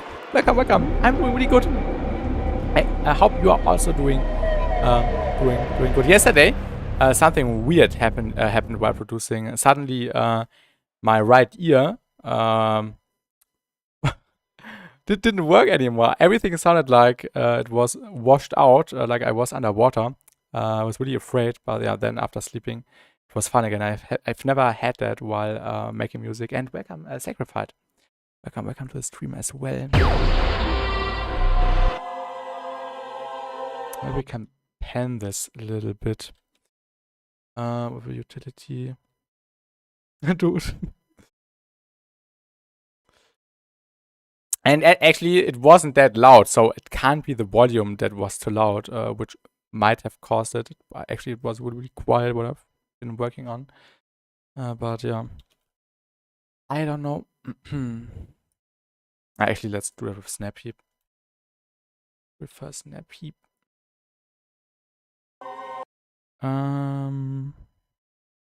Where's the random thing? Go to the world of going to the HNO every 6 months to clean your ears. Actually, I had an ear cleaning session like 4 years ago, I think. in 2021 or in 2020, or was it in 2019? I just can't remember. after after we were at the HNO place, we went to Cologne in order to get some food. And it was I think it was on a Monday. I think it was on a Monday. Because I had some issues with my right ear 4 years ago. But yeah, this gladly calmed down and everything went well. But yeah, I definitely need to go there again, probably.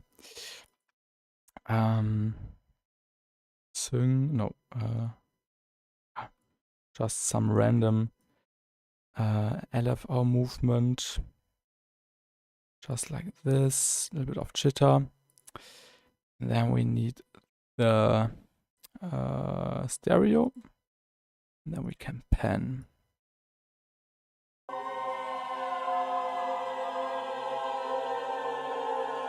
Like 23 years of my life, I didn't have to do this either, but now it's like once a year minimum, yeah. But I think it will be worth it. So yeah, it's just better quality, so I don't think there's a downside to it, except for the time you have to spend in the waiting room. But yeah.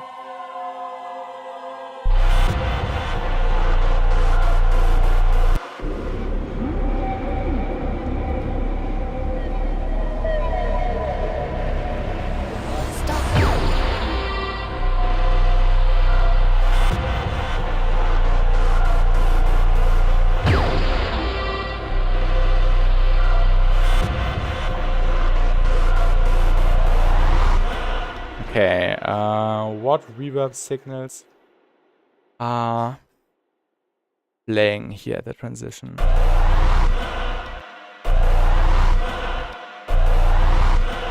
This one. That's the only one. Yeah. So let's just turn down the mix, I would say.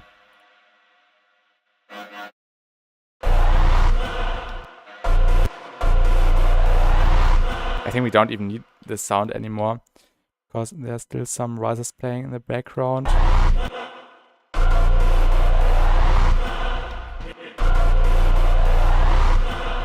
And then there's this layer, or this sound, which also needs to be cut off.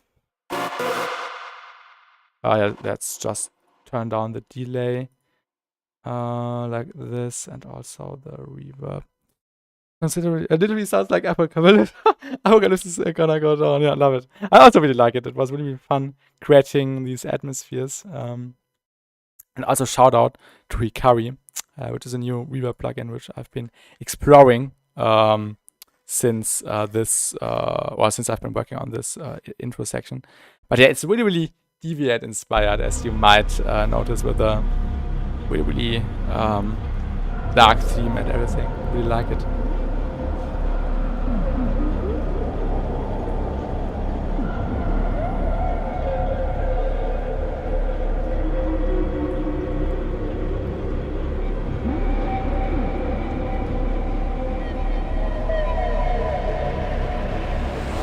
That's amazing.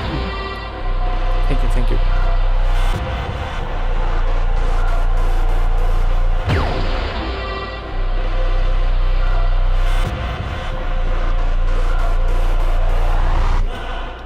Okay, I'm not sure if I want to use the choir. Will the world have enough reverb plugins? It's actually a really unique one, I would say. And also, I haven't had that many reverb plugins before. Like I've been using the Valhalla Room actually most of the time, the Valhalla Supermassive plugin. And welcome P. Newton. I joined the stream to ambient so dark it made me think the world was ending too. But that's great that you felt it. That's really nice. This is exactly the purpose. Sounds like the Blade Runner movie soundtrack. Oh, thank you, thank you. I think I have never heard it, but I've heard about the name Blade Runner. But yeah, this one is actually pretty unique because it has lots of randomization going on, I think, with the anomaly and topology knobs right here. I also haven't fully understood this one, but it's definitely something new. But also, yeah, what I wanted to point out, I've been just using these two most of the time, Valhalla Room, Valhalla Supermassive, and lately also the Pro R. which is also kind of cool. And yeah, this one is really or feels different and is great for ambience creations and yeah, this kind of stuff. The later world was ending. That's great. PC 2025, true.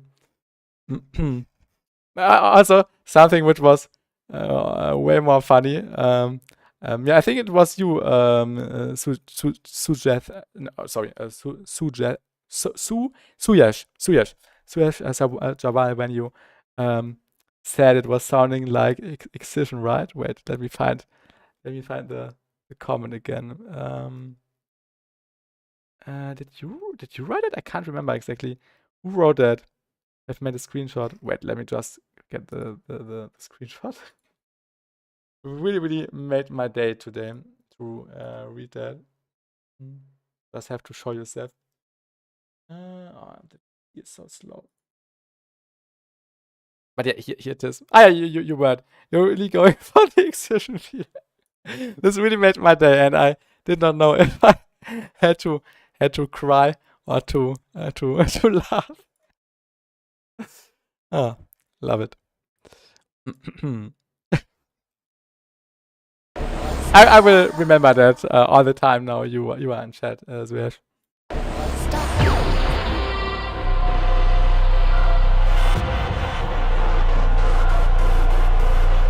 Yeah, I wanted to look for a cool kick drum. Let's just type in kick and just see what we can find here.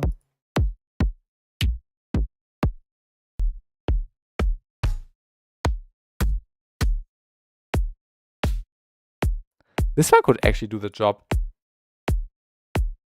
This is a really nice one.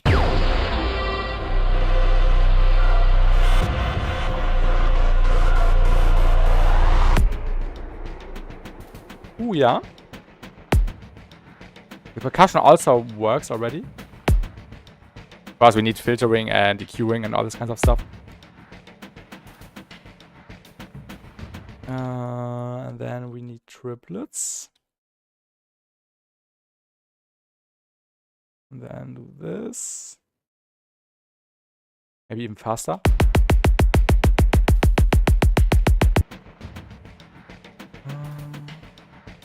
Oh, this is also in triplets. Perfect. Did not notice.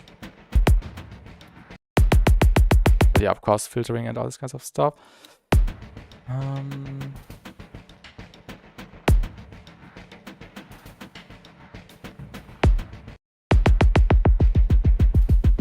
I like the DJ filter and the new auto filter.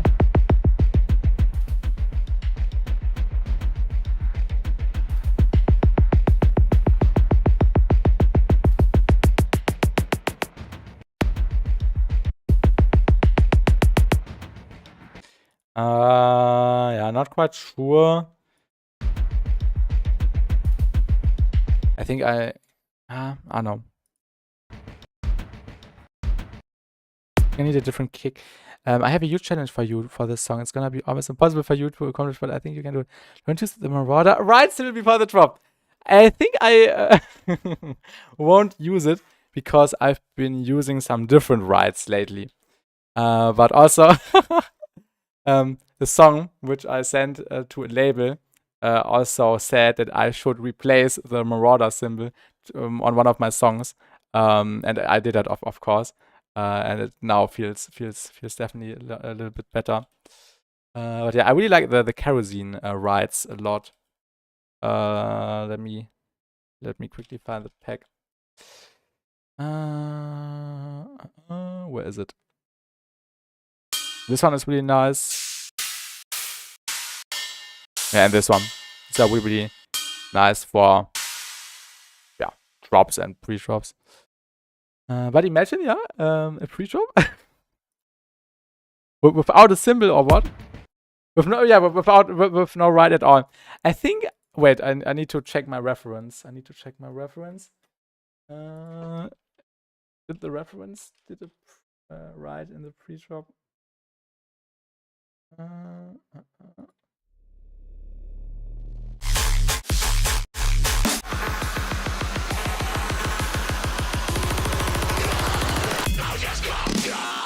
Okay, run, yeah, one right on this hit, I think. On this one actually. Yeah. Yeah. Actually, this needs to be a little bit longer.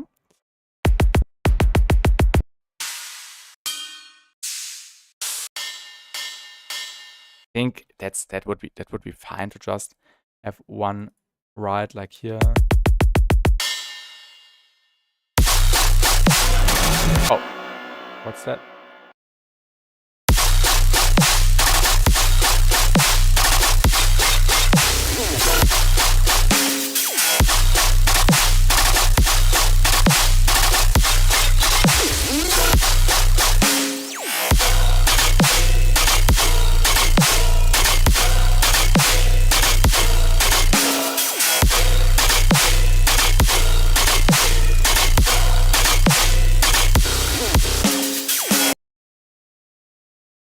Ah. Do we need the choir? Maybe just a few hits. B sub, yeah. Actually, it sometimes goes to, I already prepared the setup, to A sharp.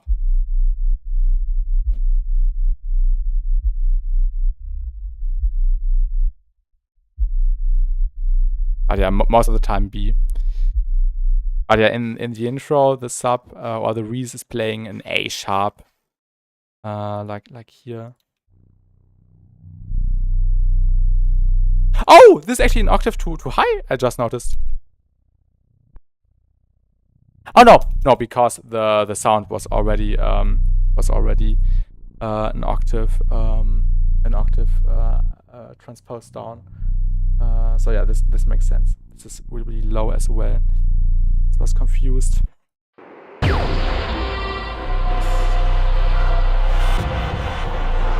I'm not quite sure if I should use the choir, because it's a main element in the drop, and I also don't know if the drop will be this way around, like the choir part first and then the variation. Because this part is heavier than this one, and this feels a bit less, yeah, creative. I don't know. I prefer this section, and there's no choir in it, so I am not sure if I would need to tease the choir in the build-up. Where are the sounds?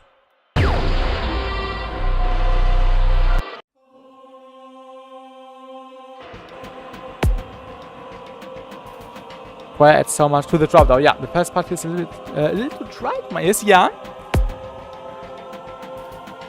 Oh, this part is actually really nice. With the detune. With the unison and random character. Yeah, this is definitely way more dry. That's right. But yeah, I don't know. I would definitely need to work a ton on this drop in another stream, because this one this one actually took me 4 streams. These 16 bars, because I've tried out so much stuff and really took my time to just focus on the sound design and making it as good as I could. But yeah, this definitely still requires more work, and I definitely want to make it longer. So we have like a 32 bar drop at the end. I'm not quite sure about the kick.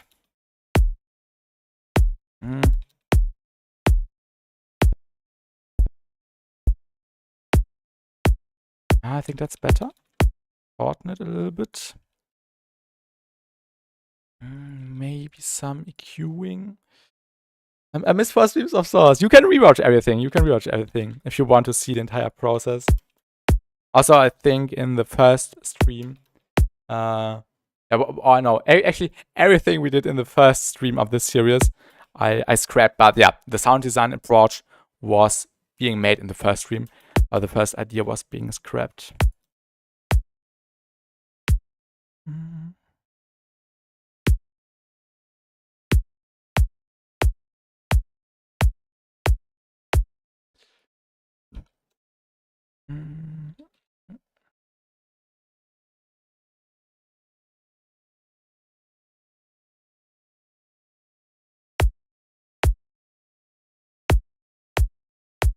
Oh, also disperser.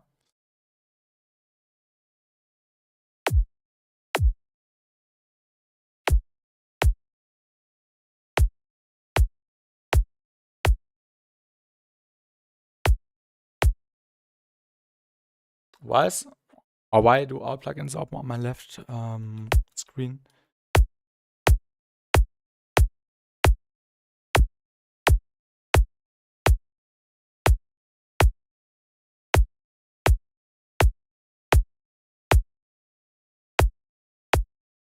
Disperser Chrome and OTT on the master. Please don't do that. The OTT can work, but yeah, disperser not on the master. On individual groups, maybe.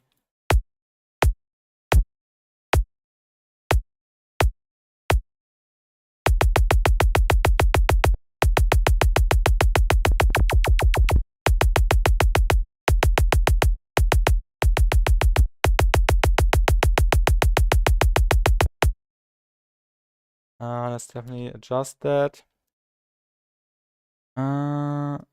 Because I shortened the kick.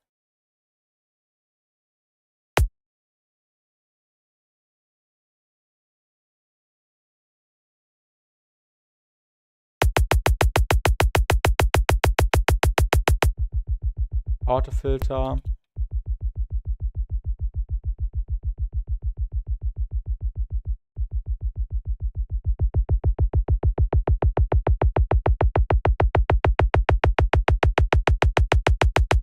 I use OTT on my masters, but with the upwards turned off and the download from 30 to 50. Okay. If it sounds good, why not? Und hallo Feier, guten Abend im Twitch-Chat. Ich hoffe, ich habe dich nicht so allzu lang überlesen, weil mein Spotify-Fenster über dem Twitch-Chat drüber war. Ich hoffe, dir geht's gut.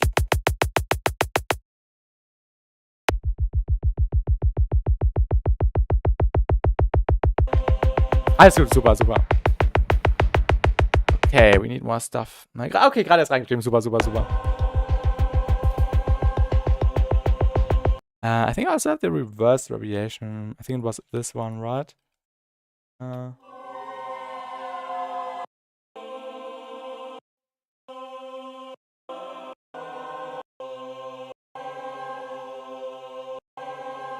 This is the peak.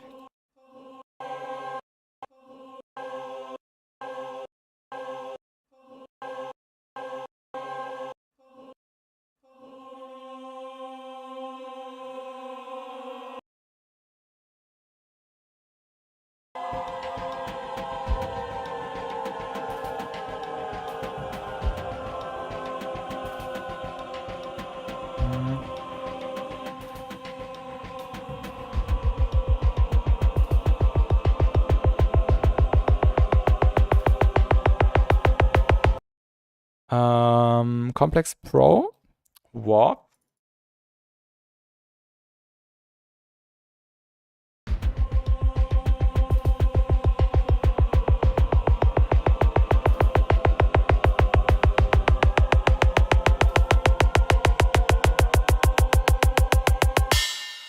Oh, this is perfect.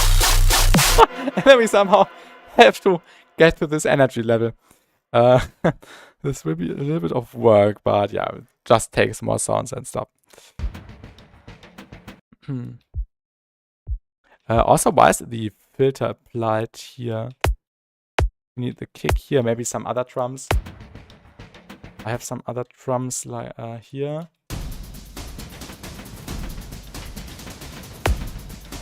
Which are not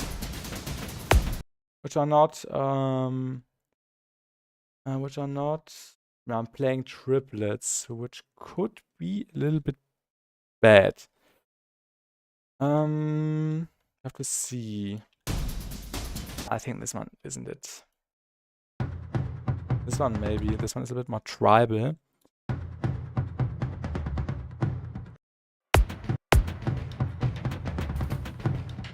But it's also not working rhythmically.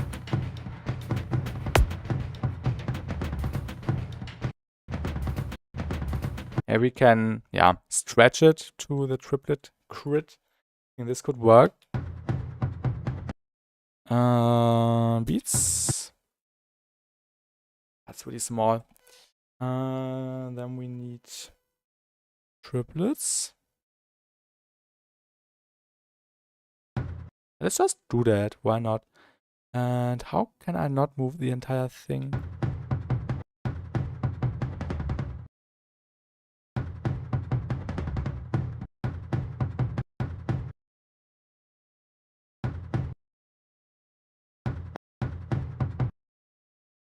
How can I not move the entire thing? Vitterite explained it once in a video, but I forgot. Do I have to highlight it? I think I have to highlight it, right? Dum.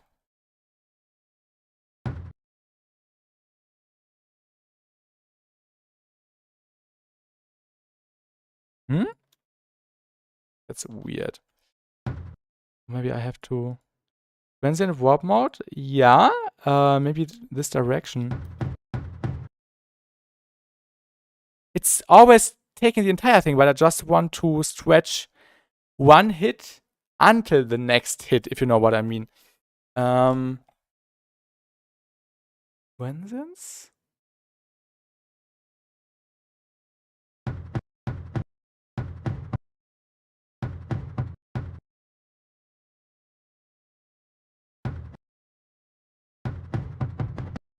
No. Hollow? No.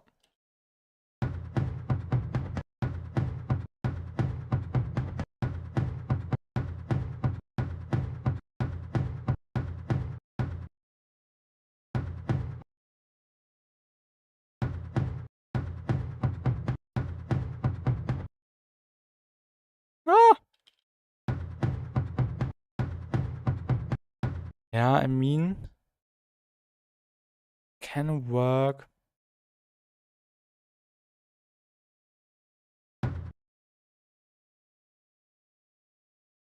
Oh.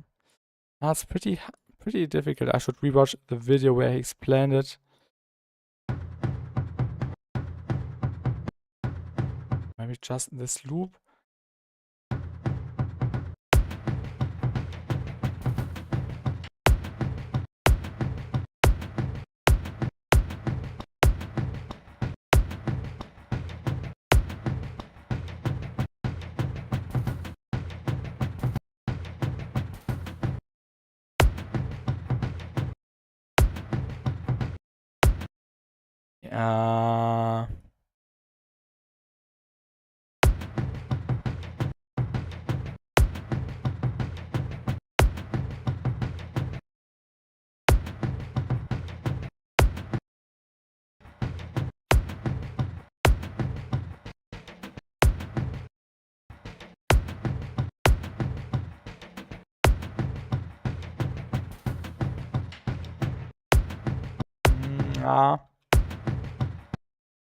Can I isolate this maybe? Then just get rid of this one.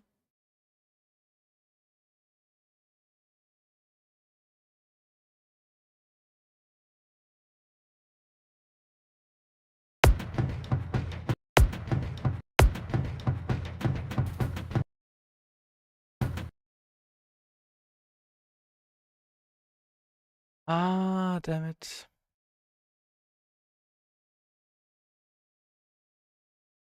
Why is everything moving?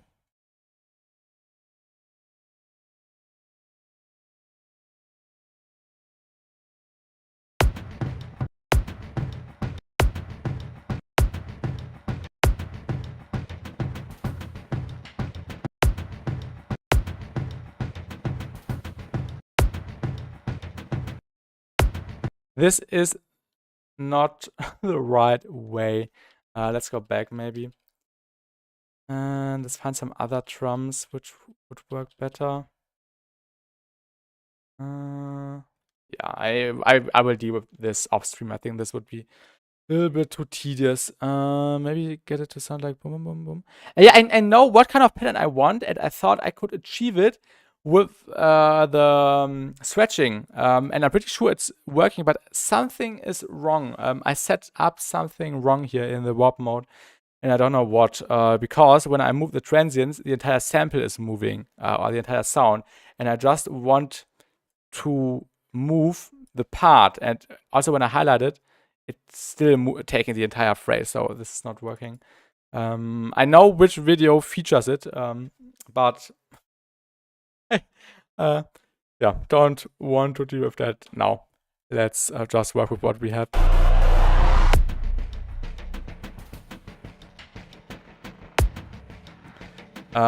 We can use the thumbs again. Did I click more than one transient marker I meant? Just checked. You have to. Double click. Oh, thank you. Let's try that. Let's try that. Double click. Okay. So, warp, beats, transients. Isn't this the original sound? Wait, let me load that in again.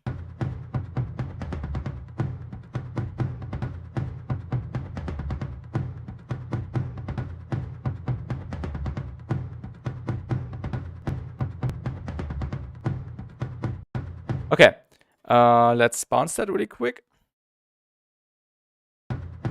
So, beats, transients. And we want it to be in triplets. Alright, that's the grid. Double click. Yeah. Double click. Wait, double click. Oh my god. Thank you for looking this up.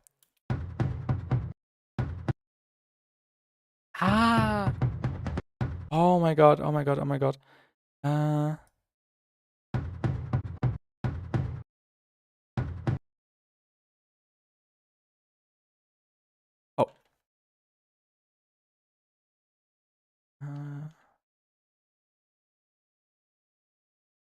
Wait, can I grab this?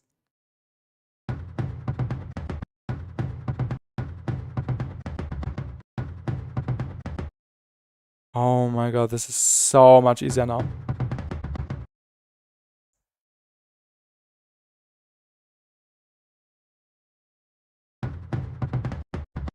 Yeah, the tom part, I don't know. I think we don't need the toms.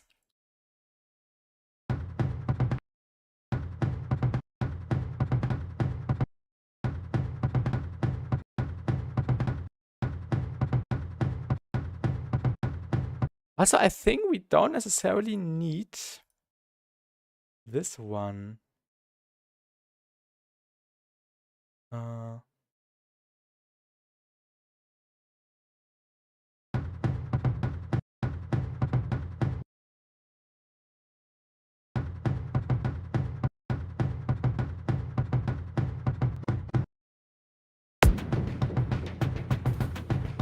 Oh yeah, this is working. Oh my god.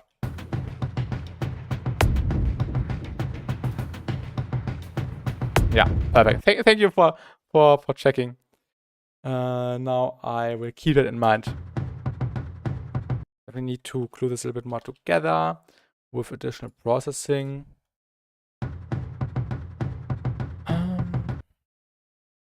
What do I usually do? Articulate? Yeah, then we can later also do some variations as fills.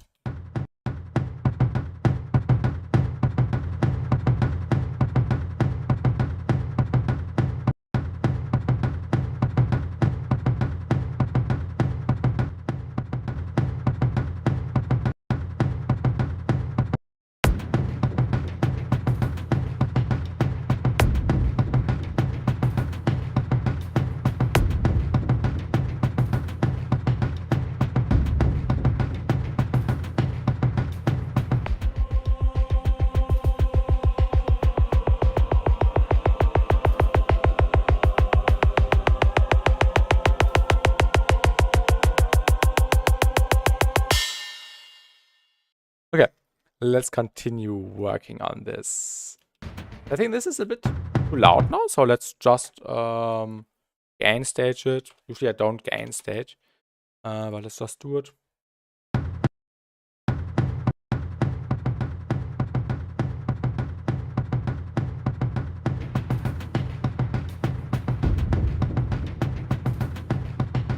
Also the rumbling.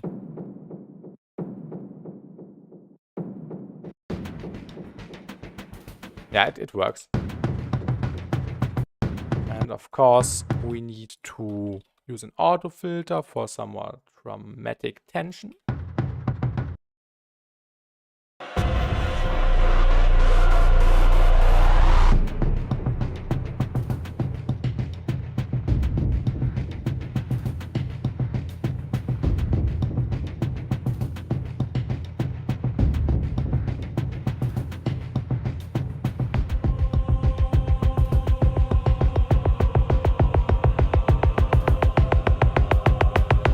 And then we can maybe just loop these. Let me also do a group, so the automation does not reset when I move the sample.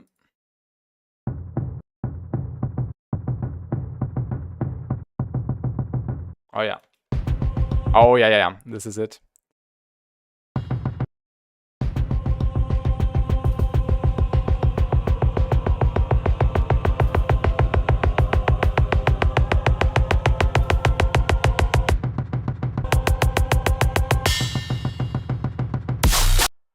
And then we definitely need some more distortion maybe to make it a little bit more, or to give it a little bit more movement over time. Maybe, yeah, saturator.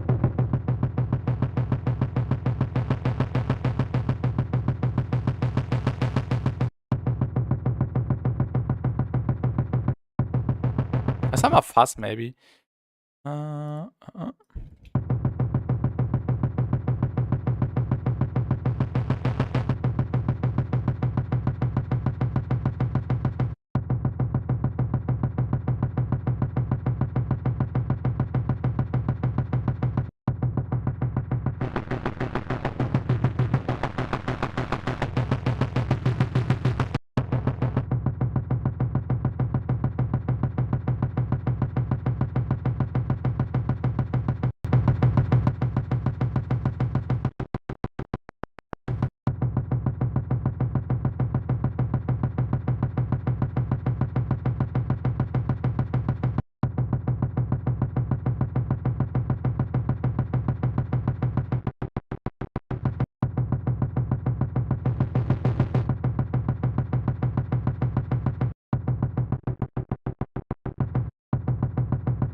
Maybe a little bit too strong.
Felix.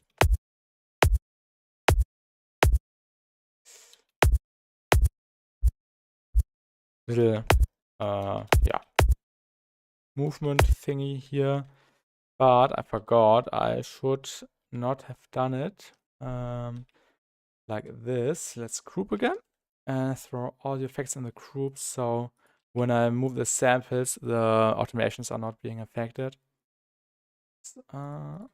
Take this and move it into the group. And then we can take this, reverse it, and then the automations are not being affected, which is kind of cool. Like this.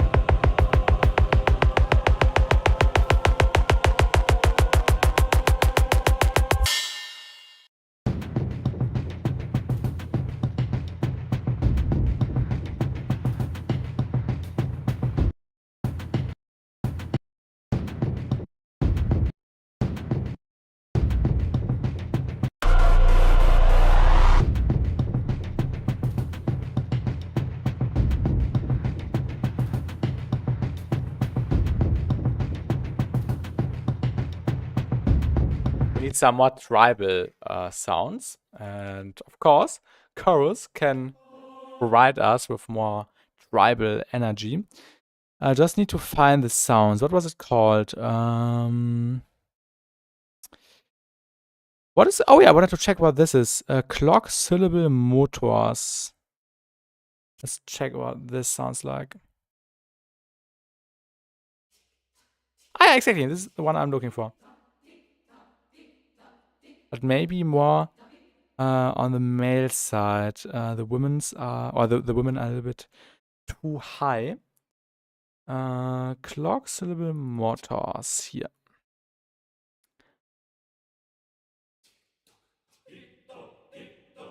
Oh, this is getting dramatic. Perfect.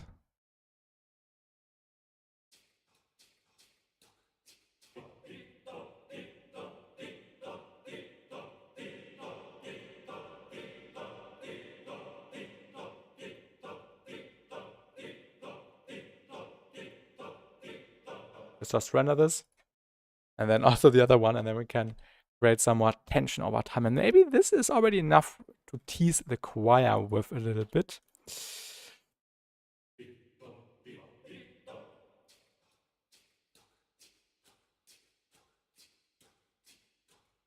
And let's record. Oh, I love this new Ableton feature. It took at least twice as long, no, 3 times as long, maybe 4 times as long to just record this, because yeah, the new freeze and bounce feature is so time saving. Ableton really did a great job with this update.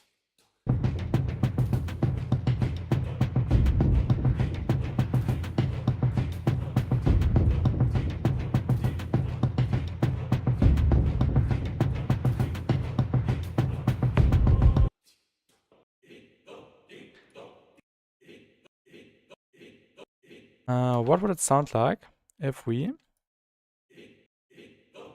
just would like this?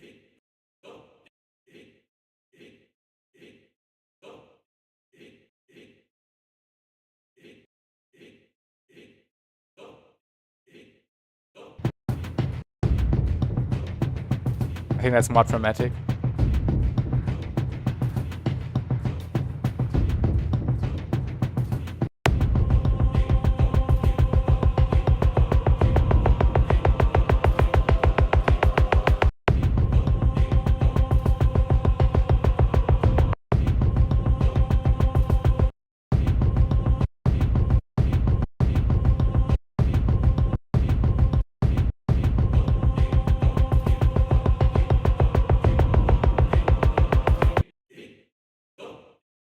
Let's also throw on some more reverb.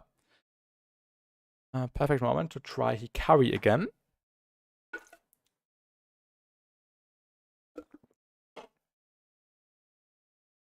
Takes some time to load. You're so creative. Yeah, thank you, thank you. I'm always trying to make something new and to yeah, just get creative with uncommon ways to make stuff. And hello, Jay, William, welcome, welcome. What's up? What's up? How are you doing? Maybe let's try an ambient one. Full wobble. Oh, this one is great. Maybe we can optimize it a little bit. Maybe staccato. Maybe excellent.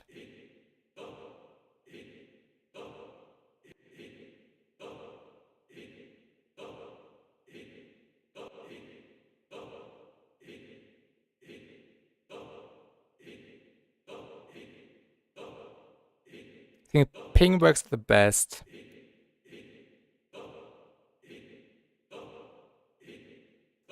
And then, of course, some n-spec comp. N-spec comp light.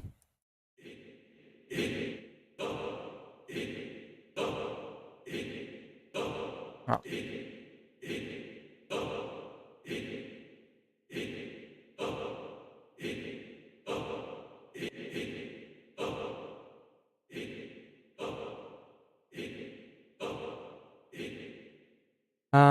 Why don't you try those dark live apps? You mean like these Doom kinda apps? I think I know what you mean. I've been using apps a lot already in sounds, and I definitely want to not rely on apps all the time, but maybe we can do some weird melody things like I did in the intro already with some frequency automation on the tonal sound with an arpeggio context. What type of music you're making?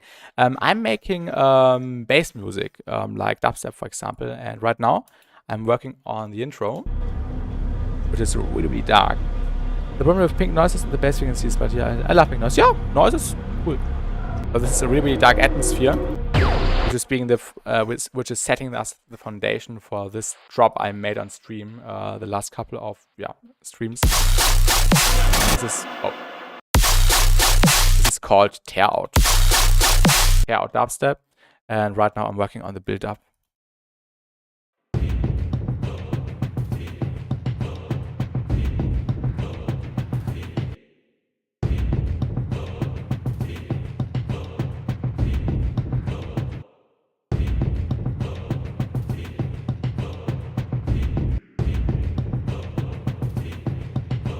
FM out. Oh, what did you expect? What did you expect, Jay? What kind of music do you listen to or do you produce?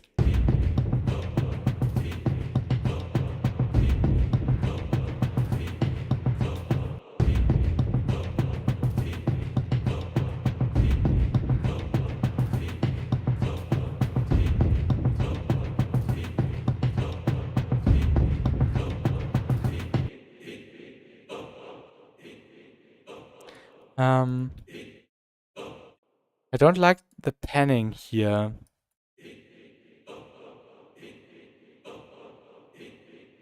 think that's better.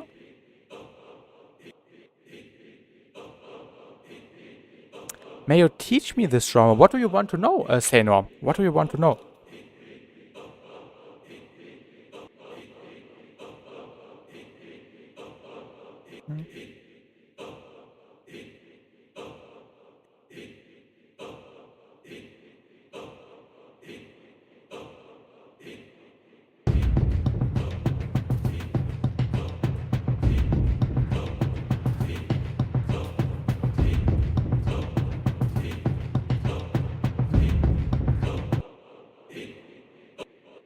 Let's try a different one. Yeah, this one doesn't work that good, to be fair.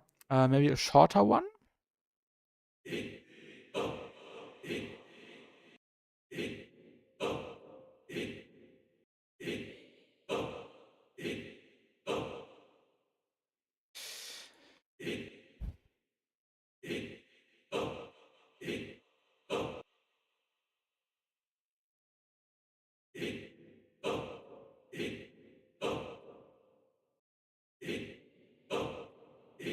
What's the view do you have supporting all those fat racks? What kind of fat rack? I have an Intel 11, I think. I always forget. I can't keep that in mind. Intel 11 12th generation. One of the last good Intels. Because the new Intels are really bad.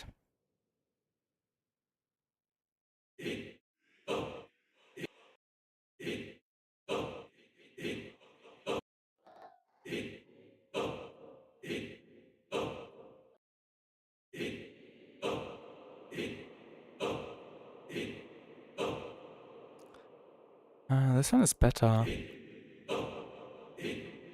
This one is also cool.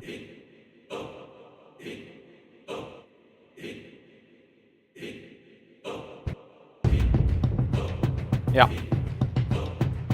Way better. Maybe even a small delay in addition.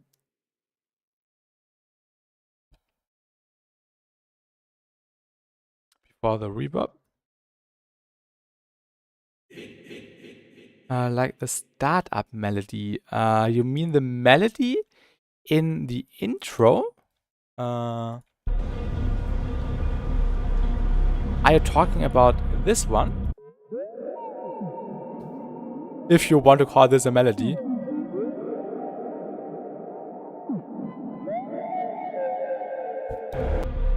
More sounds like an animal, like a whale.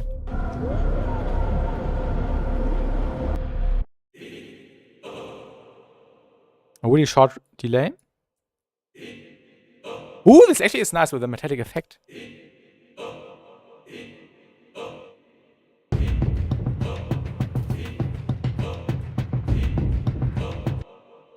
Maybe another delay. This one, oh yeah, I can show that, how I made that in a second. Just let me make the delay better.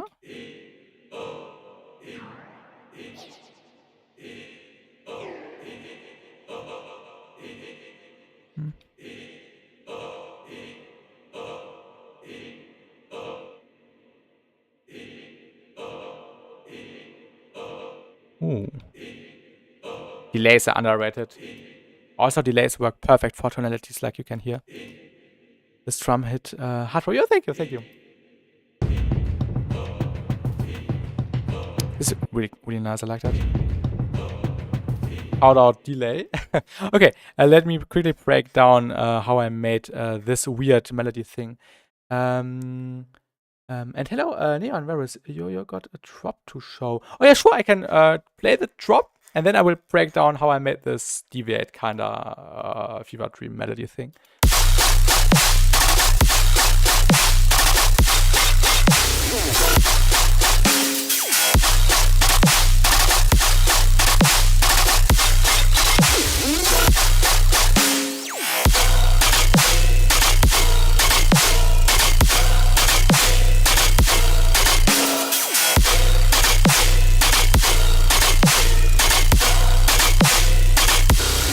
This was the drop, and I made the drop in the 4 production streams before this one. That's some heavy sounds. Thank you, thank you. It was really fun making the drop.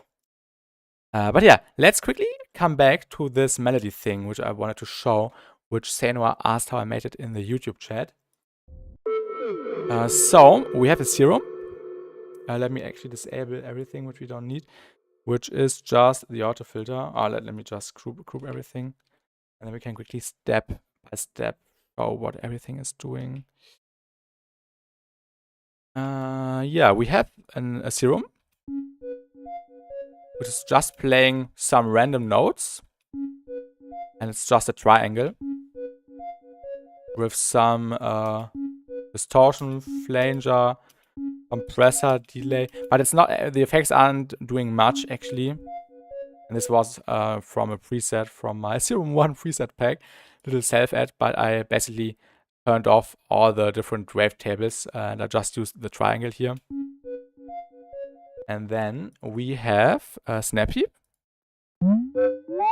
which is doing some randomized frequency automation. And also some distortion at the end to make it a little bit more louder than EQ. then some reverb, the new Hikari reverb.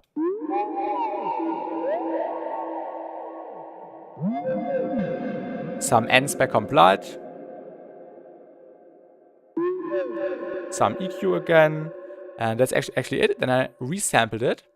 And then we got this file right here. And then I just added an auto filter, which is also being automated. And then I also recorded a different variation with Hikari enabled, which is just making it more wet. And then we got this additional layer,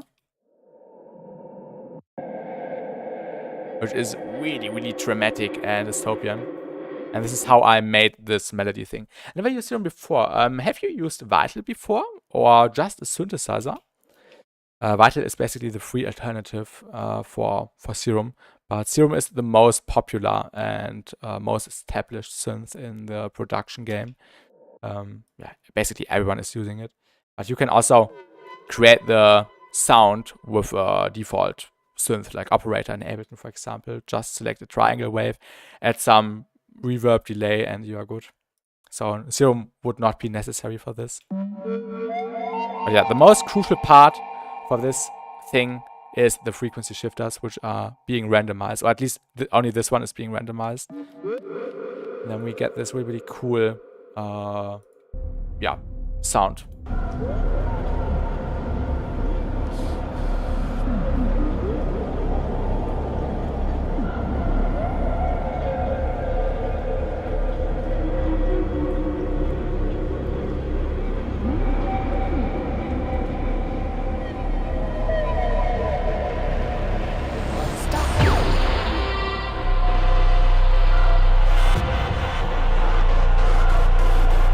Snapheap is not a stock plugin. Snapheap is by Kilohertz, and if you are just starting out with production, I can really recommend you all the Kilohertz stuff. So there's plenty of free effects, like these essential effects you can see here. These are all free. You can download them on their website, Kilohertz. And then there's also premium effects, like these ones on the right, and also effect hosts, like this one. So Snapheap is basically a window where you can just stack multiple of these essential effects. You can also download and use them on their own into this huge window and get creative with randomization here, and also just stack lots of effects and create your chains. And you can also use multiple snap heaps within a snap heap, which is also pretty fun. And it's really, really efficient and can come to good results and you can come to good results in a really, really short time. And in the Twitch chat, Neon Virus is writing, Kilohertz saved me when I started out producing. Very nice. Yeah, Kilohertz is definitely really, really worth it checking out when you are producing. And yeah, also Snapheap is really good. Multipass is also pretty sick, where you can process individual bands, up to 5 individual bands, and also have pre-effects, post-effects, also modulators like in Snapheap and also like in Faceplant. But yeah, it's really, really good. Kilohertz is one of the best companies in the game. And you can also, this is no ad or something, sadly I'm not being sponsored by Kilohertz, maybe I should reach out to them, but you can also subscribe to their website, to their page for 10 euros a month. And then you get all of this. And you don't have to pay for all these individual effects. And also you get the synthesizer, Faceplant. You get everything by Kilohertz for $10 or 10 euros a month. And after, I have a lot to learn about. Yeah, it's definitely lots of things you have to consider when you're starting out. But yeah, when you have subscribed to their subscription model for a year, you can then convert the credits. Like when you're spending $10 a month, you have like $120 after a year, and then you can catch a salesperson. True, I'm not getting sponsored. I wish I would be sponsored by Kilohertz, but then you can transfer these Kilohertz credits and decide you really like the convolver. Then you can buy the convolver with the credits you spent on the subscription. So you're not paying twice. You're basically paying once for the subscription, and then this money you spend is being transferred into credits, and then you can spend the credits on plugins you want to keep after a year. So this is really, really nice and great business model by them. And I'm not being sponsored by KiloHearts. I'm just saying this because I love KiloHearts and their software is so good for music production. So yeah, definitely check out at least the free stuff by KiloHearts. It will be worth it. It will be definitely worth it.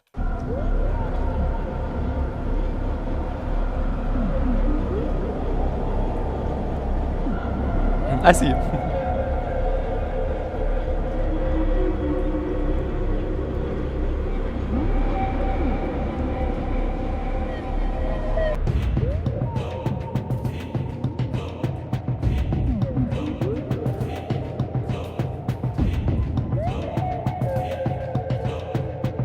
I'm not sure if we should use this in the build-up. I do feedback stuff.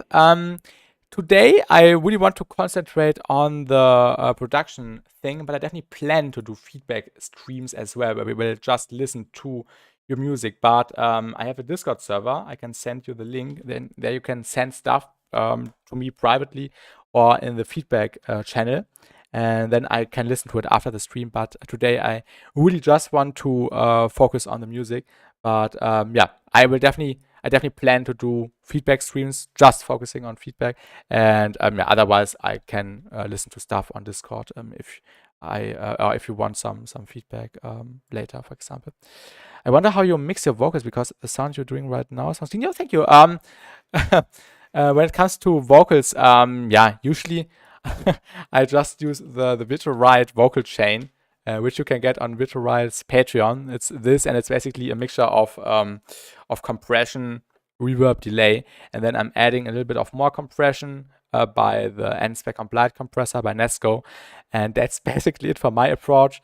Of course, you can do it in a different way with multiple tracks, multiple chains, but yeah, when I want to have a quick, good vocal chain, I'm using the Vitroride vocal chain, which includes compressors, EQs, delay, and reverb. Yeah, do I have an example for vocal production? I actually have an example. I can quickly show you if you want.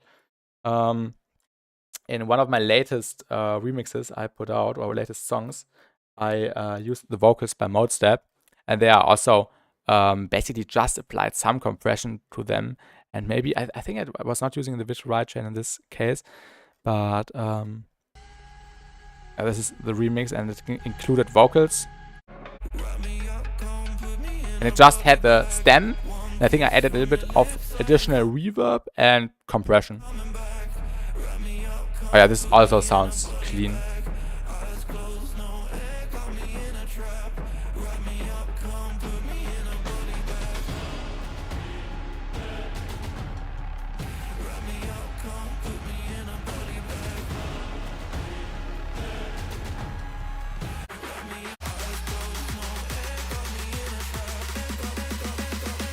Yeah, then the drop.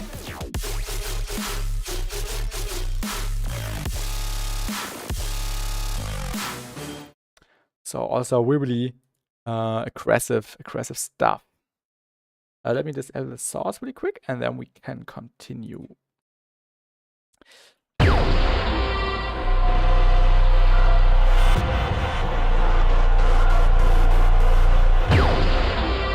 Jesus Christ. That was insane. Thank you. The second drop is even crazier. Definitely make sure to check out the second drop of the link I just sent. You won't expect what's happening in the second drop. It's crazy. I tend to go to this because oh yeah, nice. Thank you. Appreciate it.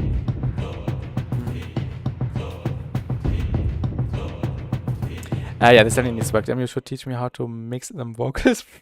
Maybe I can make a video about vocal production in the future.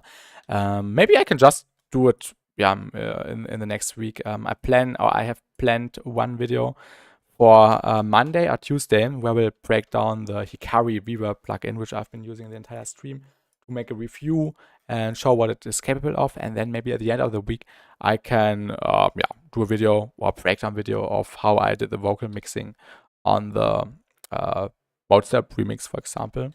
just see how much time I have.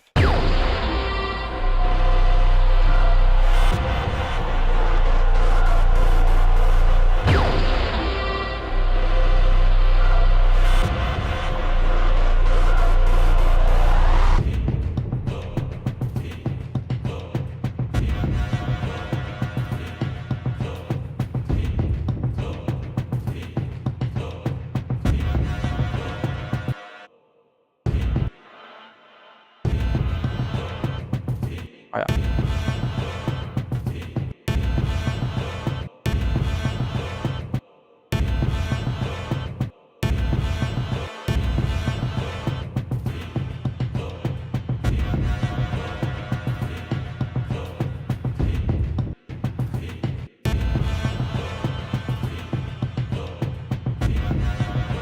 Probably a frequency shifter would be needed to make them fit the key. I tried making that kind of beats, but I ended up doing an F-type beat. You mean like trap beats or something like that?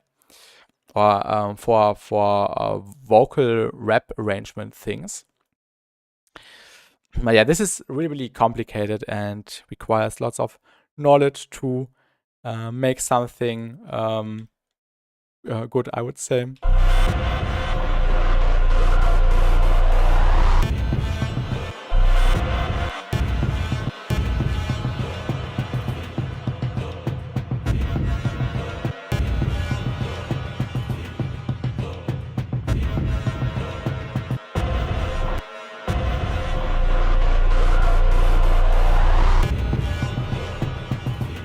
I think minus 75 would actually be good. Rap beats, okay, I see.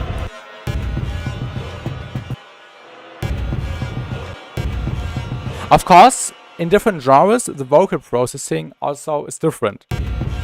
You would not process a rap vocal like compared to a sung vocal like the one I just showed. We can also do some randomization. I think this would be cool. Random, smooth, a little bit faster, and then yeah, just to the frequency shifter.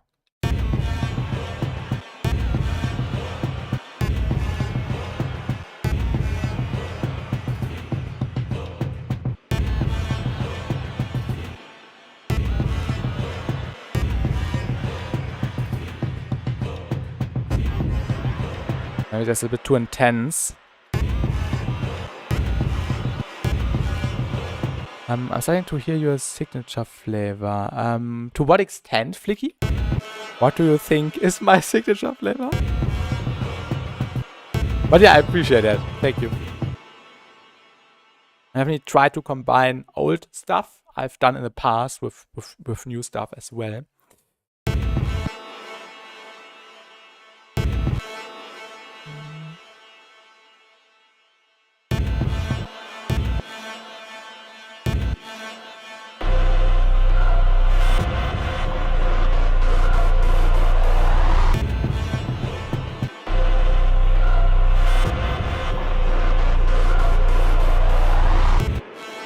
Just need to check something when this is on.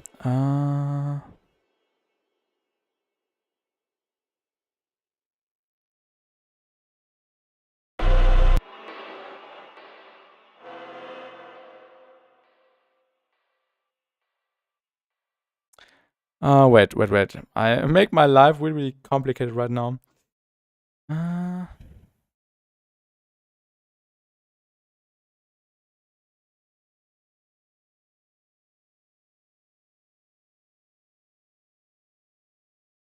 Can I type in values here?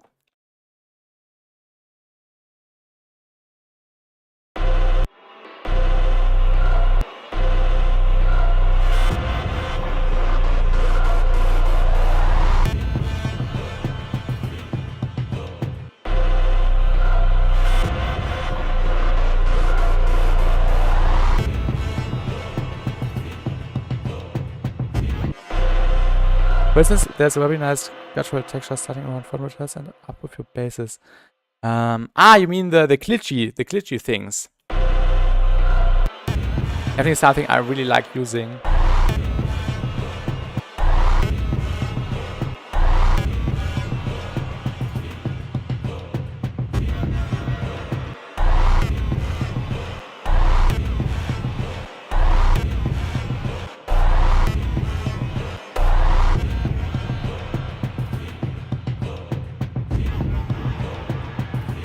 I'm not quite sure about this one.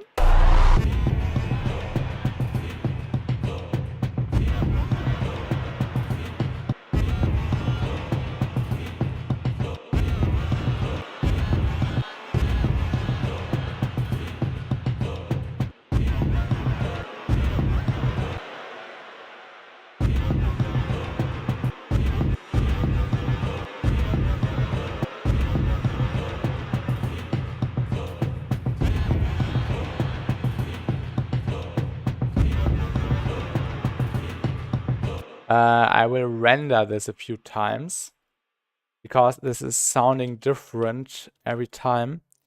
And I want to take the best bit. Let's render this really quick. And hello Miro, welcome back onto the stream.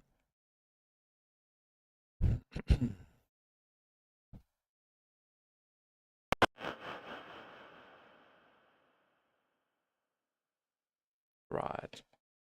Now we got a bunch of variations, and we can just take the ones, or the one which sticks out the best. I think I made something wrong. I forgot to render this one.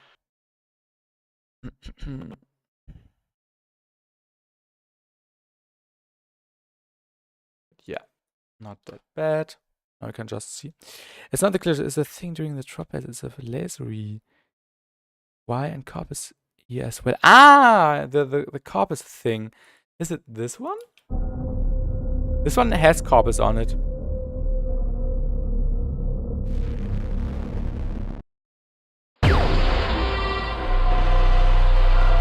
What is it in the respace? It's basically just low content. Listen to that, it reminds me of Jumanji. Isn't that a game? What are you referring to? A film, a movie, or a game, or a different artist or song?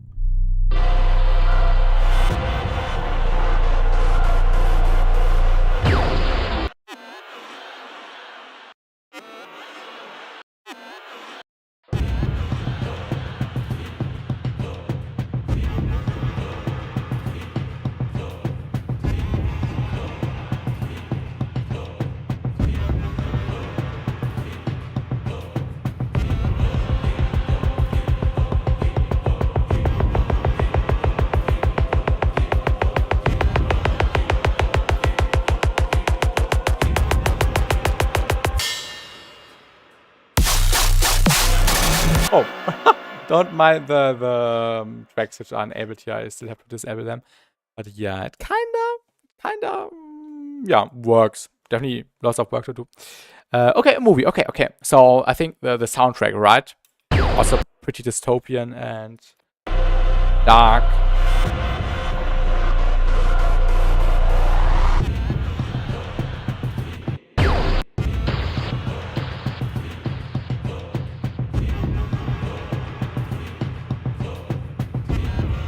This one is nice.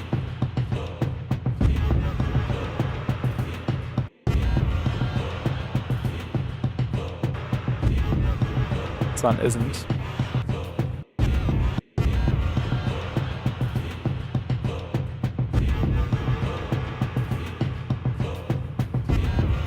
Oh yeah, Dino Killer, second build up. Yeah, true. Wait, let me quickly reference Dino Killer. Scientists. Oh yeah. I know what you mean with the tribal energies and stuff. Maybe we can also add some creature sounds.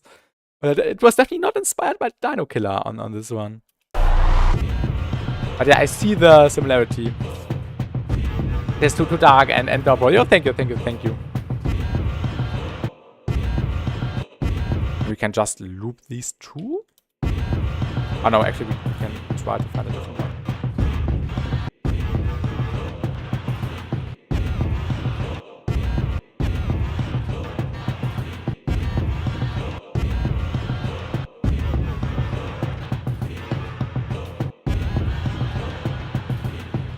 Fantastic as FX. Oh, yeah, thank you.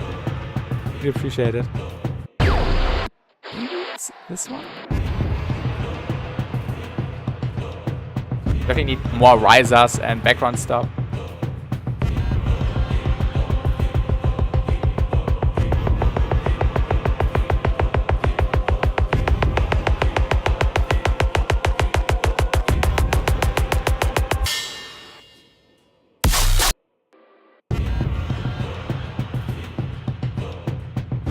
I don't like this one. This one is a bit weird.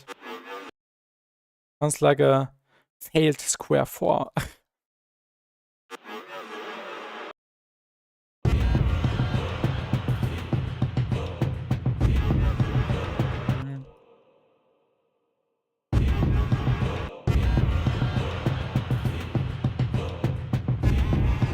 Felix. Maybe we should just use this one. I think this is way more fun to just stick on one.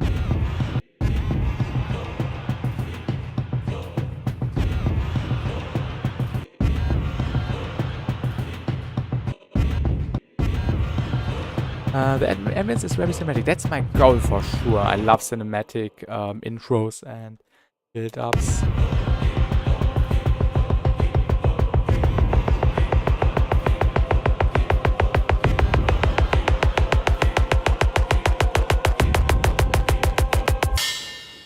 Okay, we need more risers and stuff.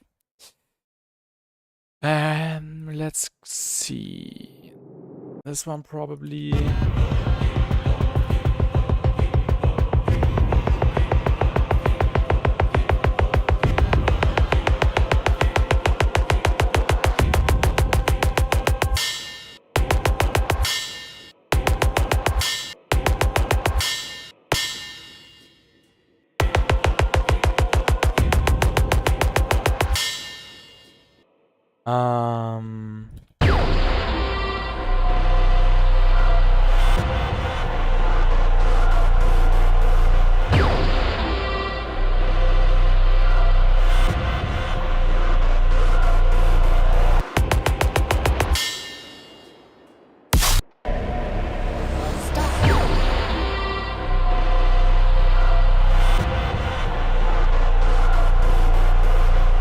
This one could be louder actually.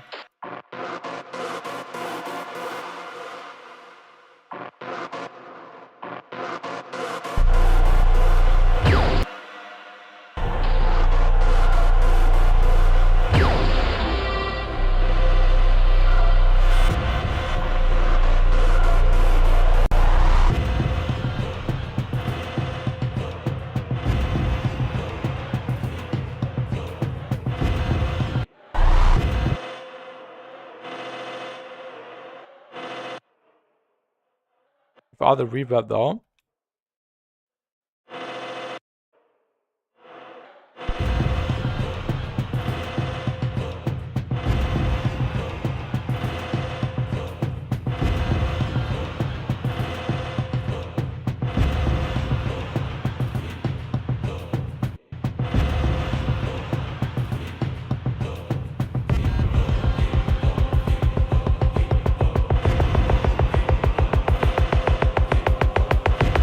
Maybe not every bar, just maybe on the first and on the third bar.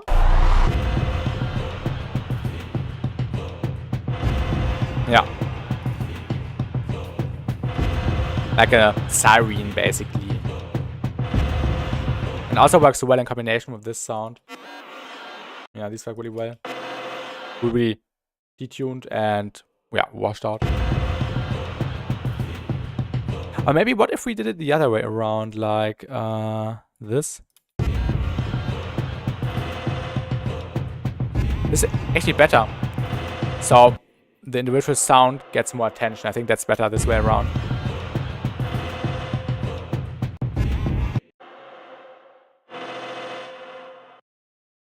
Yeah, you can add more noise or intensity in the razor. I definitely plan to add more risers and stuff.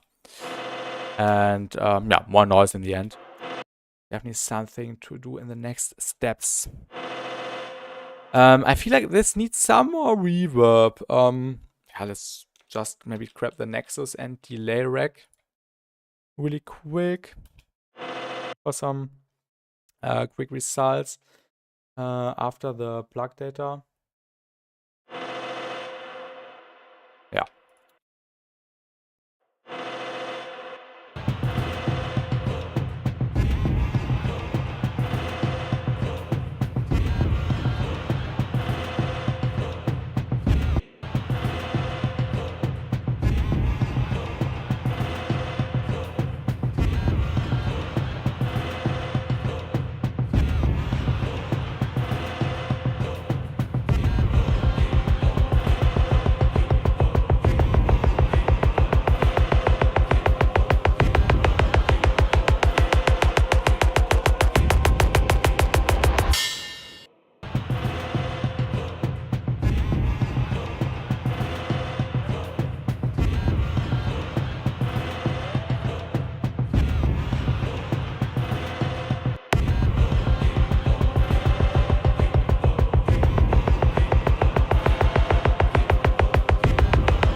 Perfect. Also, I think I will do some quick little side chaining.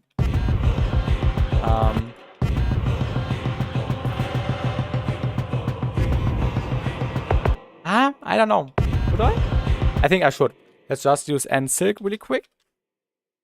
Just some really, really subtle side chaining. So the drums get some more space. And I will also do some grouping. Let me, oh no. I think it just would be enough if we did it with the group 10 or with the, just with the kick drum. Let's quickly select that.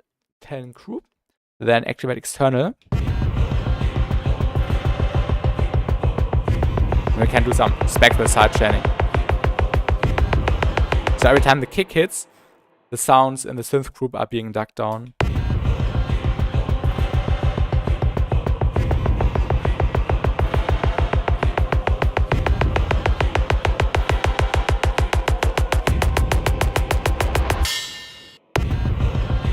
But just really, really subtle. Not too strong, otherwise it could sound bad.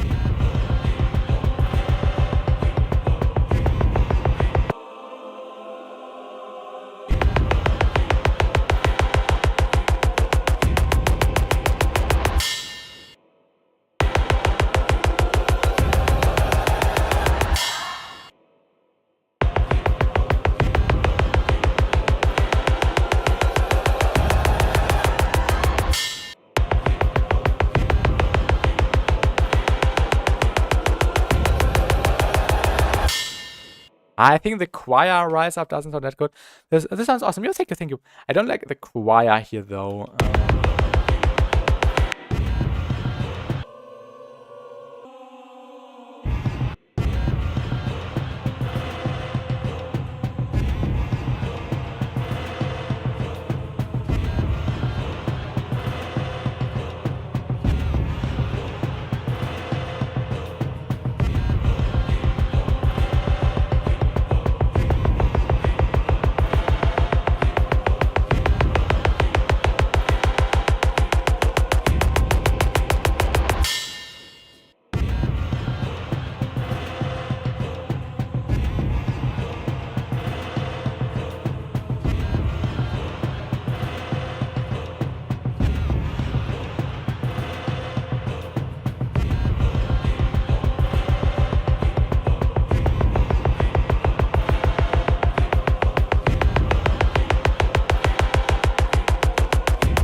Here's some EQing,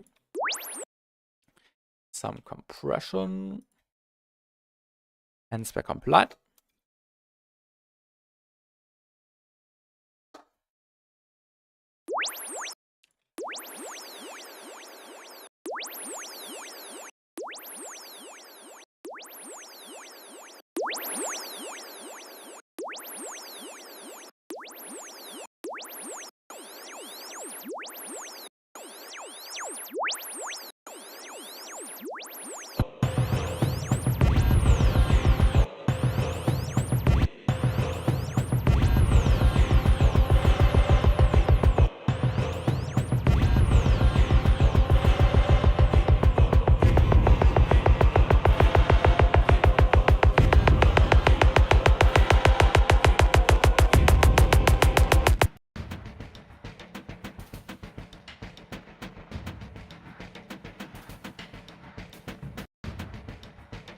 Clean this one up a little bit.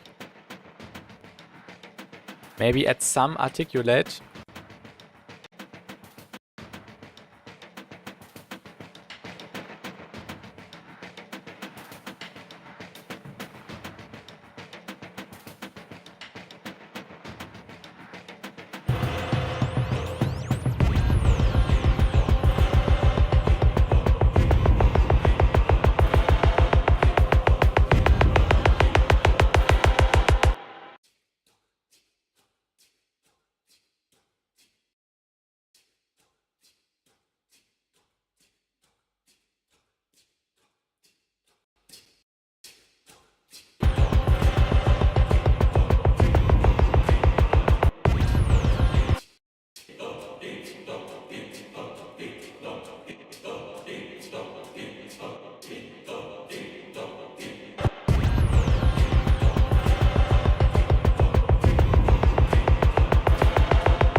I had to make my razors from low end to high end and then drop the low end fully. You mean like filtering in the low end?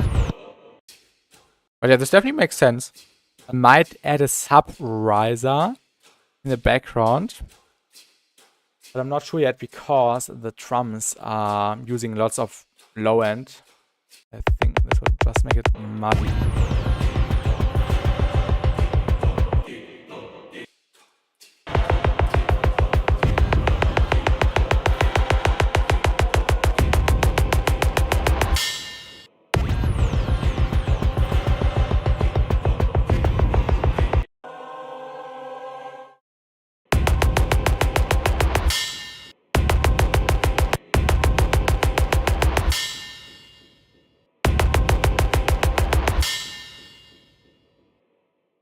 I think this works. Definitely more stuff, more risers. But yeah, let's listen to the full intro build up right now.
Yeah, this definitely works really well. Sounds like a space theme track. That's also definitely always the goal, that I try to focus my heavy songs around, yeah, space and sci-fi stuff. In this case, it's getting a little bit more dark and mysterious. This gives me Samplifier vibes. Yeah, I can definitely see that.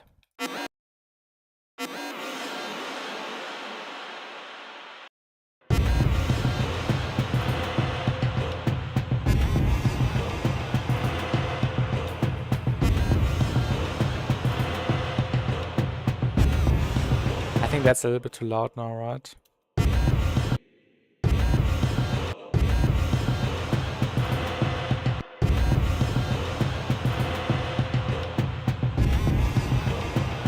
Yeah.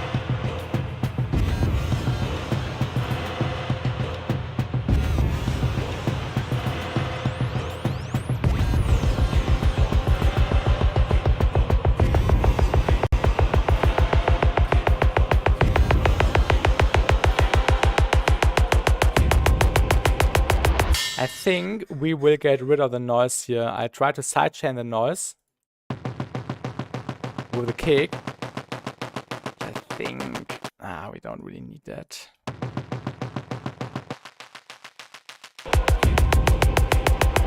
So it's cleaner and we have more space for risers. It's cool, but it's not necessary. Yeah, way cleaner. Let's find some cool risers. Let's just see what my sample library can provide. What's that?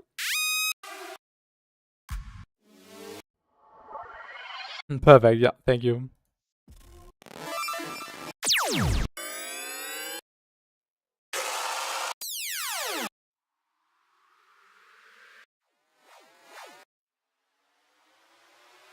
This one maybe. Yeah, why not? Let's try this one. This one is kind of cool.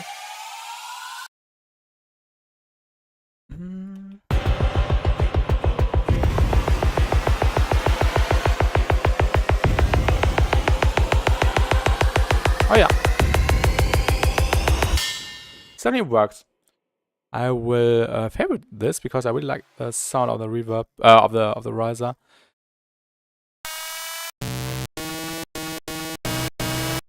Oh god, my risers suck. I made these I think 2 years ago. They're really bad. This one is better though. Can use the Vortex of Vengeance riser. Maybe this one is in D sharp, so we can pitch it down. 1, 2, 3, 4.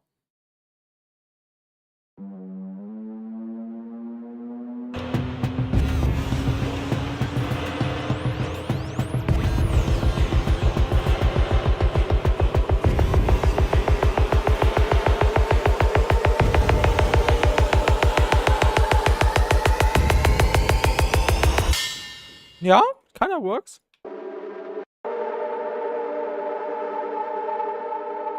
It's a bit too extractive. I think we'll just use the beginning and also some more processing later. Just want to throw in some samples.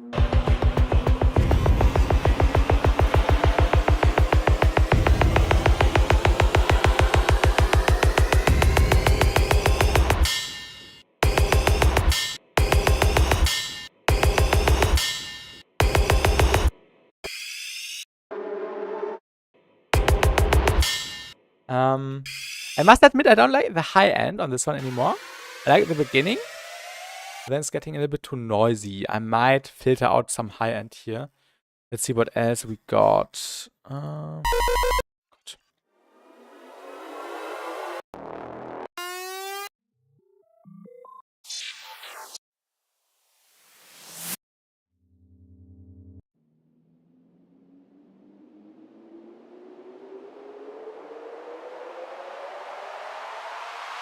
This one could work. This one could work indeed. And the noise is a little bit cleaner. Let's try this one. Yeah, that's a Shark's riser. It also fits perfectly in there. Perfect.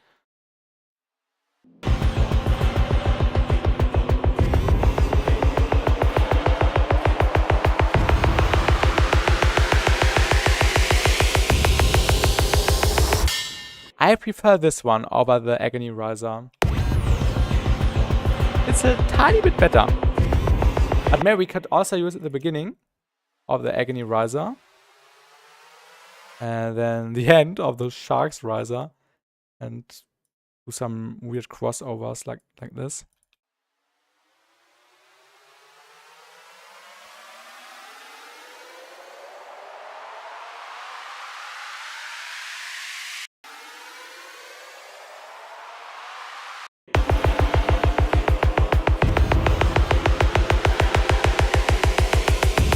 Let's.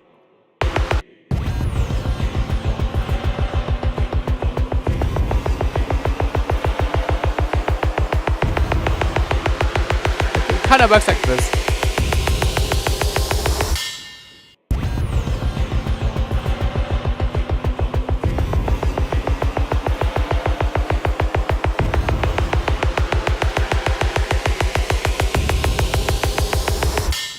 It also applies some spectral side chaining. Nice, yo, thank you. And also, oh, I forgot to say hello to Lou. Hello to you, Class Violet. Welcome to the stream. Thank you. Maybe one more.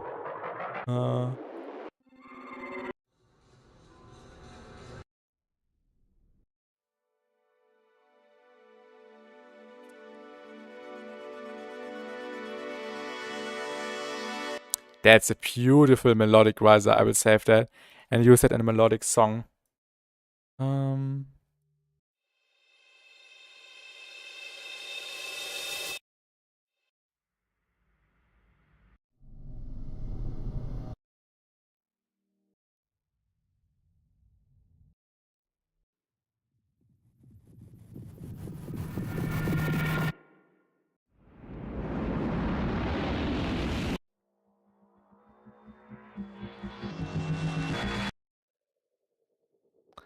Just looking for some cool layers. Did I get it right this time? Yeah, it's really late in here. It's 12 minutes after midnight.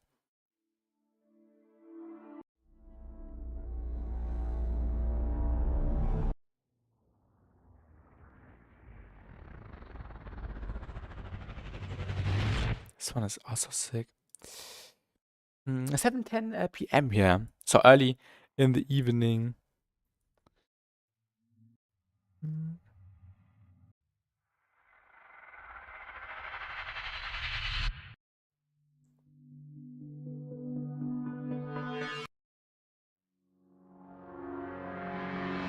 Oh, that's also a beautiful riser. Or sweep whatsoever.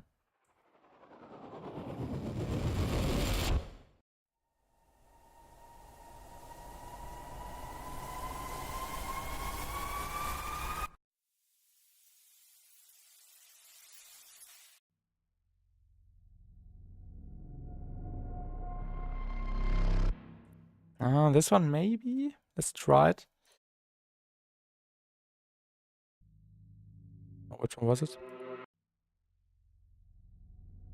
This one.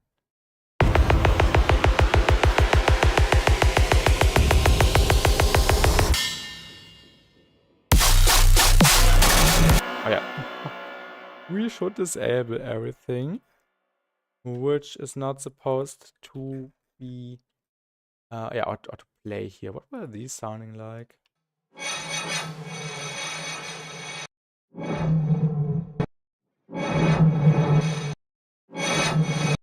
Maybe we can use this one at least.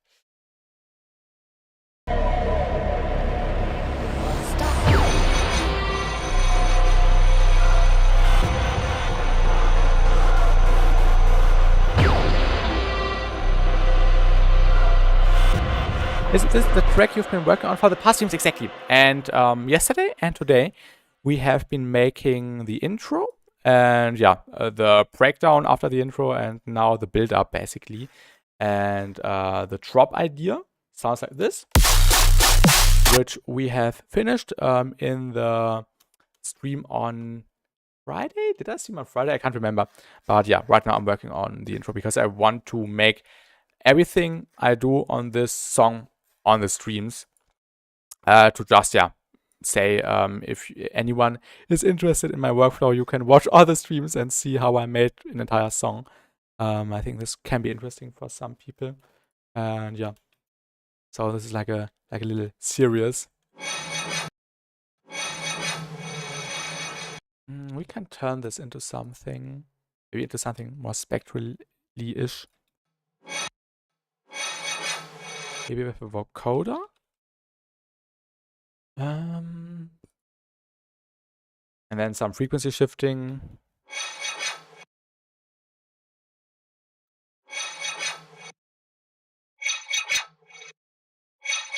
I should put a limiter behind it.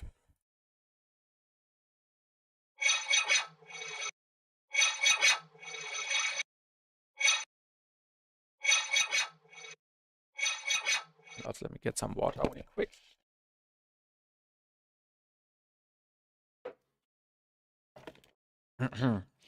Like the idea can help people that are struggling and start. Yeah, definitely. And I also struggled a lot at the start when I made the drop idea.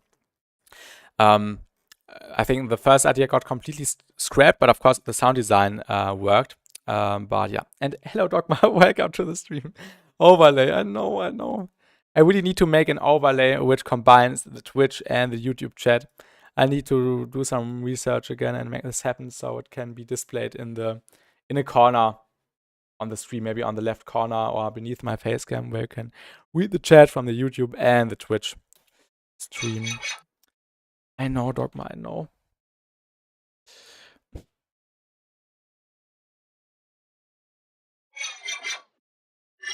Oh, we can do some randomization again. I think this could be cool. And welcome, oh, wow, if I can start moving to Bitwig. No. I switched to Ableton almost 2 years ago, and I'm extremely happy. Of course, I watched some Bitwig videos, of course, and yeah, it has some cool features, but it's not like I need these features right now. I can do everything I want in Ableton.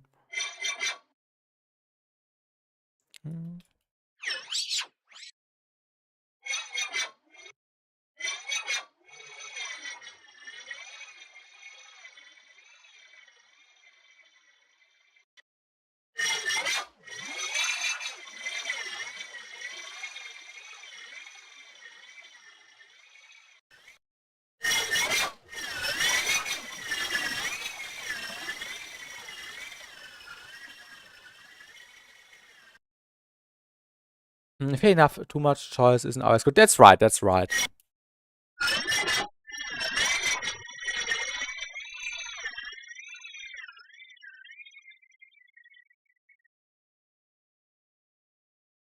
And yeah, Ableton always provides us with new content, which is really nice.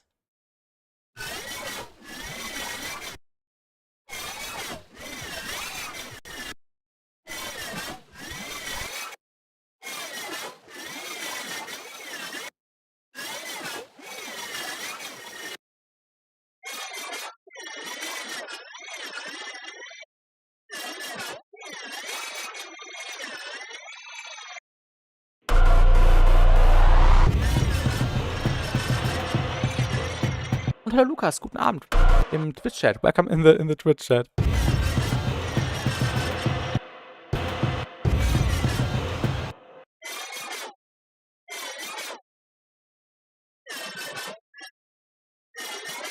Let's also get some delay involved. Really quick. And hello, Irene in the YouTube chat. What do you think of Arca and Sophie? Any future tutorials on that style? I know a bit random. You mean the Sophie who died 4 years ago, right? I'm really interested in Sophie's music, and I also listen to some of them. But I think I would not be able to recreate it. But yeah, maybe if I dig in with it a little bit more, I might get some ideas. But I think I don't have any plans about it. And I don't know Arca. Gerade auf Twitch, um zu gucken, was abgeht. Nice, Lukas, nice. But definitely, Sophie is a really, or was a really talented artist. Somehow irgendwie habe ich mir gerade den Kiefer verrenkt. Einen Moment. Oh, now my mouth is doing better again.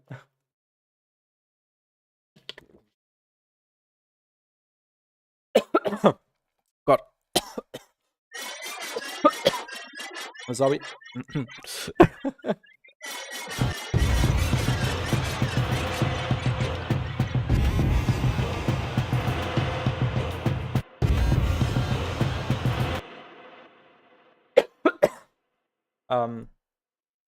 Let's record some variations really quick. I don't like it right now, I'm honest.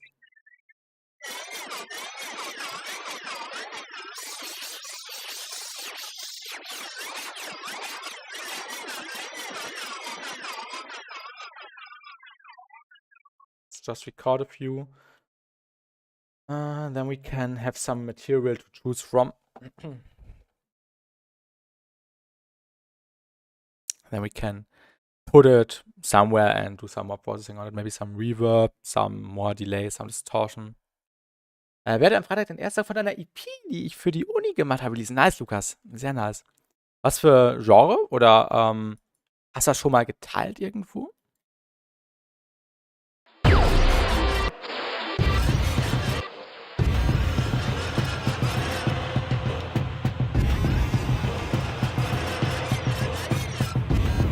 Oh yeah, we can throw some delay on it and some additional reverb, and then can just play around with the reversed steps, I think.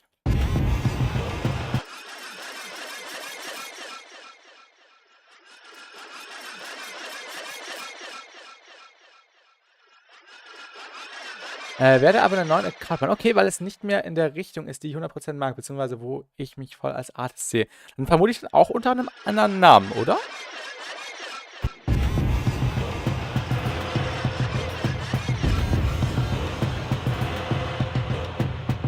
And this works, I like this.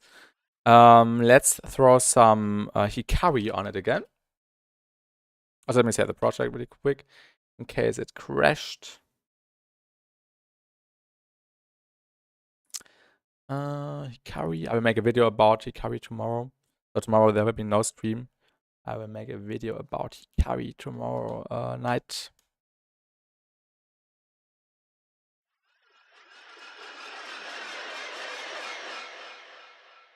The default preset already works.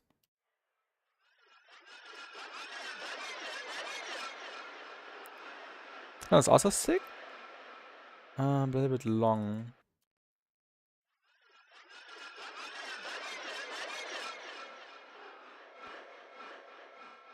This one is better.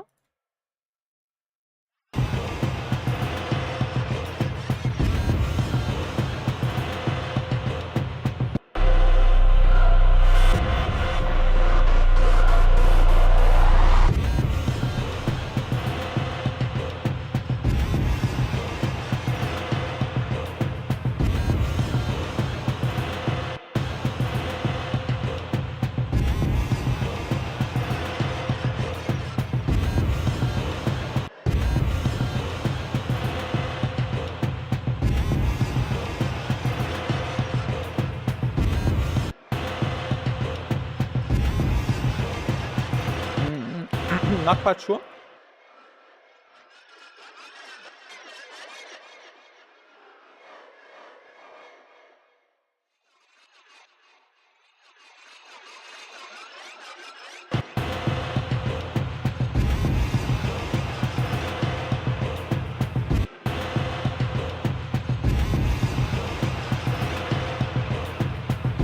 Oh yeah, this one is nice.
Okay, this is the entire intro. I need to get the context.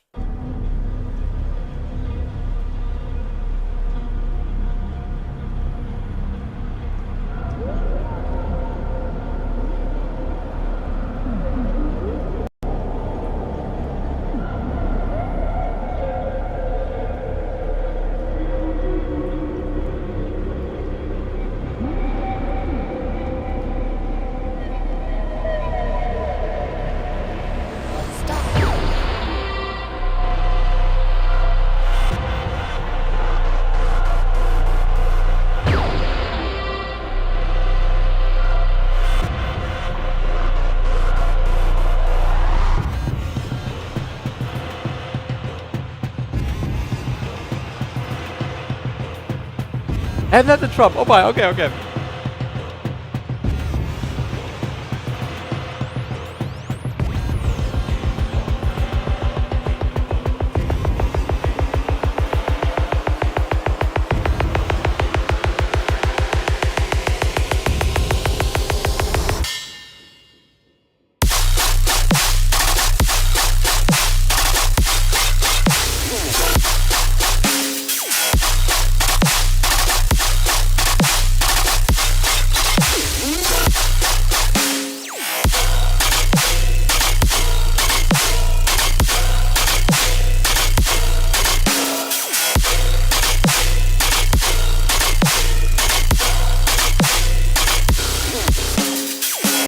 Perfekt. Der PC ist gerade abgeschlossen. Ah, schade, Lukas. Schade, schade, schade. Ich habe mich schon gewundert. Alles gut. Do you like it, Christian Alejandro? Do you like it? This is insane. Thank you, thank you, thank you. And now we need to combine the drop and the build up.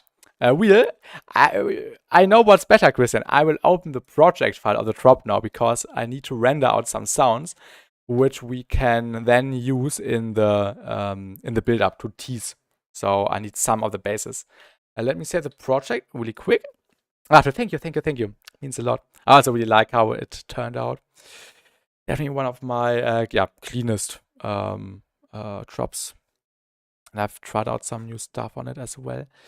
My cat loves your streams. Oh, greetings to your cats. I love cats. I really, really love cats.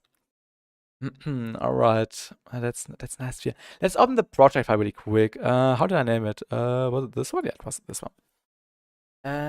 Okay, Luco Music release.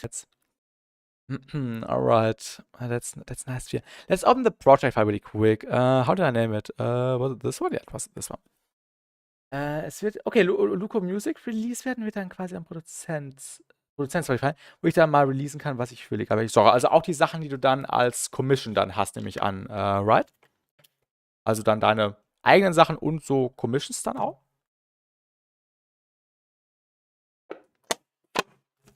Okay, let me quickly get some water because I don't have anything to drink anymore. But yeah, the project file is loading right now. I think this one will crash. Usually when I want to open a project file while I'm in another project file, the current project file always crashes and then I need to open everything again. But yeah, this is a common issue, so no worries about it. We've came a long way from the beginning. Yeah, true. And I really like how it's turning out at the moment. I'm back in a minute.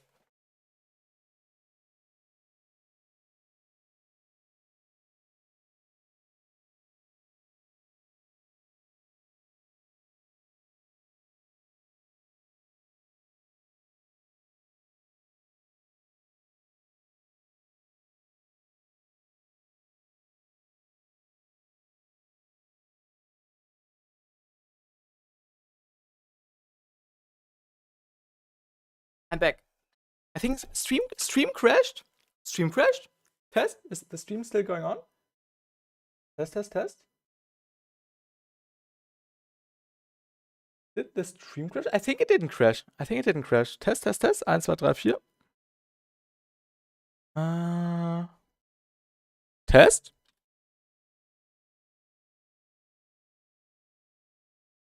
Test. I hope it's... No, I think it didn't crash. For me, it's working. For me, it's working. Still, good. Okay, let's just enforce a crash. Oh no, it worked. Oh. No! Oh my god. It just opened. Yes. Perfect. Yeah, never mind. It just opened again. Seems fine. Perfect.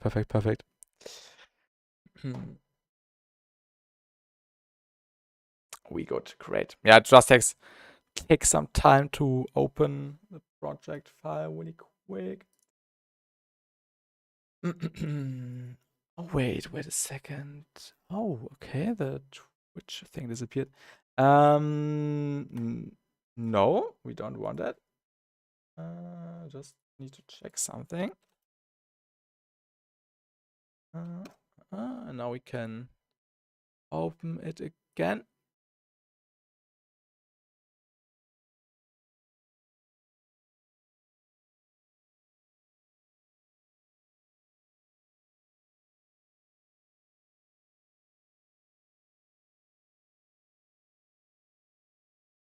Just to pin a message.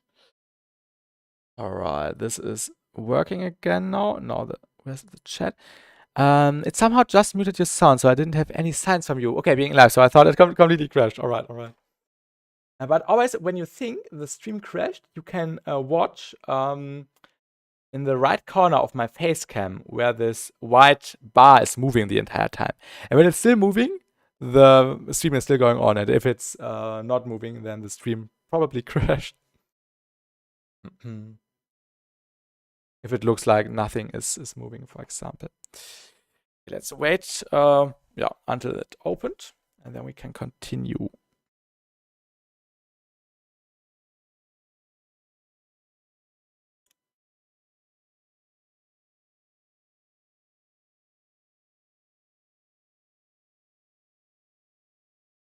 Oh, it opened. Perfect.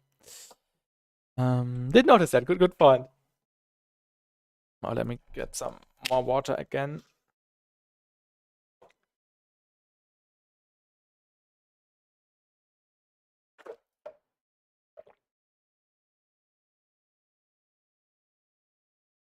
We need to check something.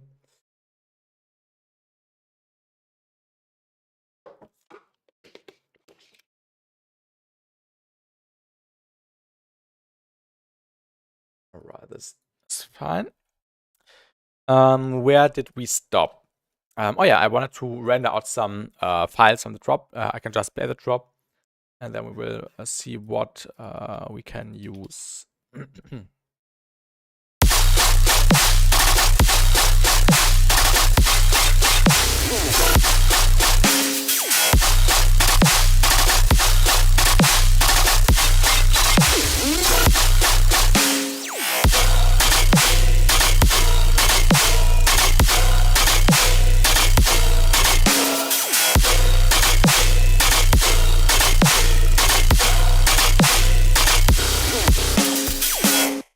Just need to try something.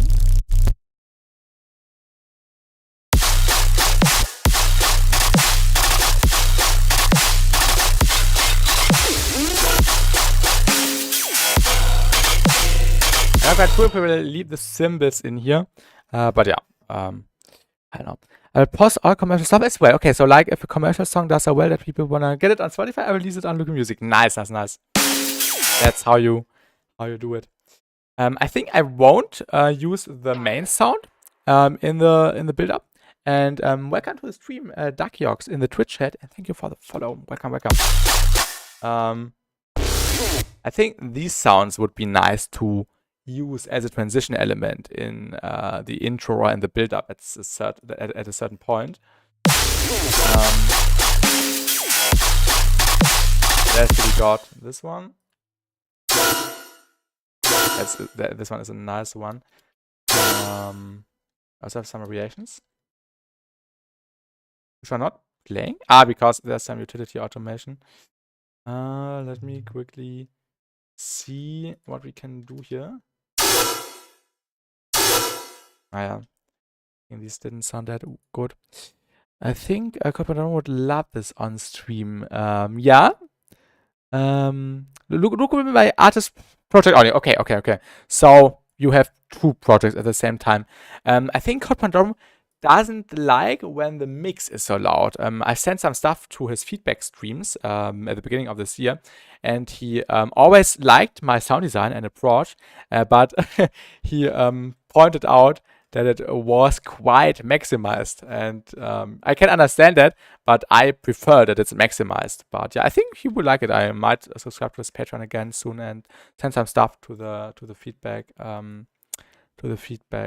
streams he does. And but Lucas, you also said you would release on the Luco Music account what you like, and what will be on just the Luco account? What kind of music do you want to release on this project? Oh, this was loud. Let's render this really quick. What is on the master? Did I do some gain staging? No, I don't think so. I think I will disable the master really quick. It's just, yeah, 2 clippers basically. And then we can render it. Oh yeah, he be like Fatano. Yeah, this one can be on, but I don't want the Pro L on there because the Pro L basically makes it louder again with the aggressive style preset, which is kind of cool. And this one is a nice sound for sure. Oh my god, this project is so crowded. Oh my god. Just need a new track really quick. And it's just 16 bars. And there's like 100 channels going on.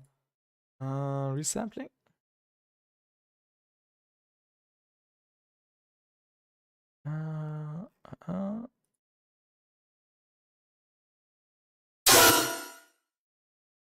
Did it work? It worked, perfect. Okay, that's the same one, right?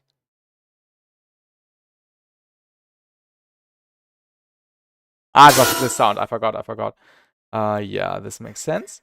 And then we also have these sounds, which I also want to render out.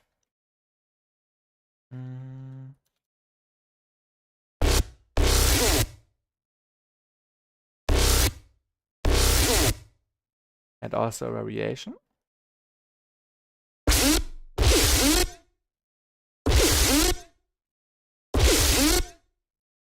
And what else do we got? Let me quickly listen.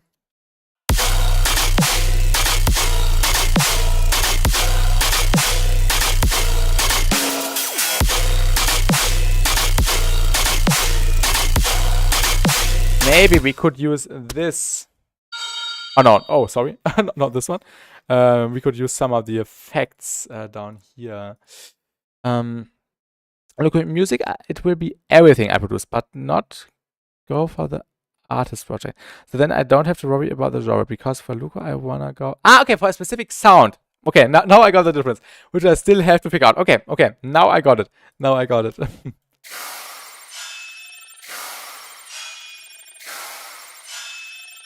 I could just drop in the entire group, I think, and then just take what I like. I think this would be okay. But yeah, I think for now I will just leave or use these 4 renders. Just put them into a nice package. So then we can use them right away when we are in a different project again. Let me consolidate that, and then consolidate J to crop it. And then we can use it. Yeah, this is the latest file, and then I will also track the yellow group into the project as well. So then we can choose from some of the effects I've been using already, and then make it more cohesive throughout the project. Yeah, let's. Do I need to save this? Yeah. Let me make sure this one is on mute and this one is enabled again, and then we can save, and then we can open the other project file again. Quickly check something while it's loading.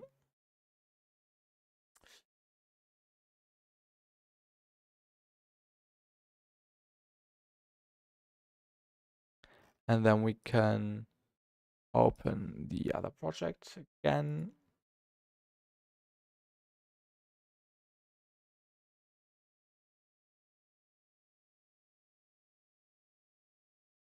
And while it's loading, and it hopefully doesn't crash, I will quickly go to the toilet again.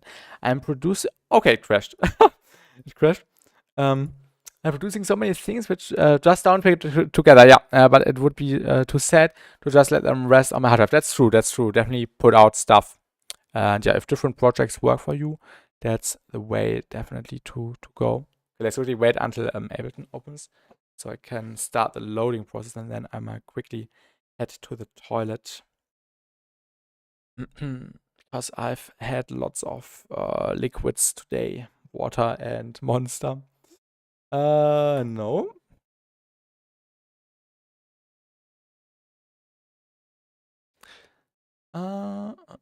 Intro. Oh, back in around 2 to 3 minutes.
Okay, I'm back. I want to see you doing some more melodic stuff like you showed in the backing stream. Yeah, I know. I definitely want to do more melodic stuff as well again. But at the moment, I really prefer making the heavy stuff because I also want to hit some more releases on the heavy side and also want to have more heavy ideas for something I'm working on currently. But yeah, I still haven't forgotten about the melodic stuff. And yeah, welcome back, Flicky. Welcome back.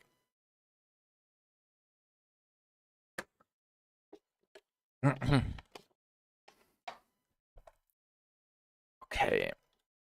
But yeah, this is also melodic, but in an atonal context.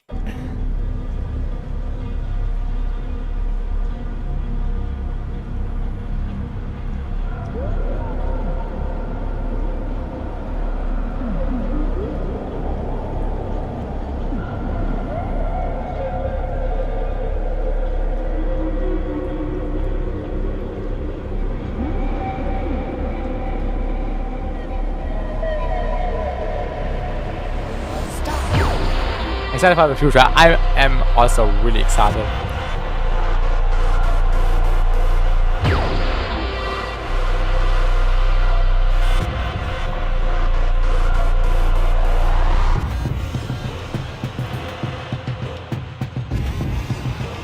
This transition needs some work.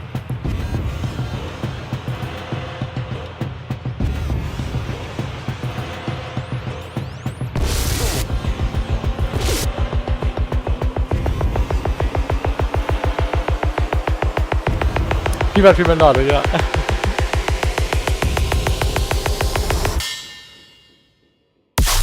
Yeah, this doesn't work as well, the transition.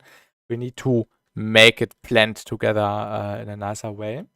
But now we have these sounds from the other project, which we can recycle for transition elements.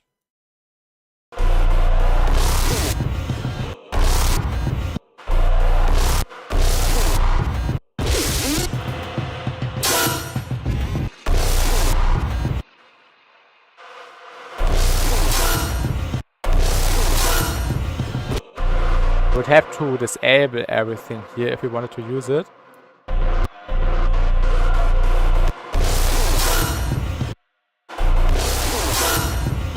Of course, we need reverb, delay, and everything.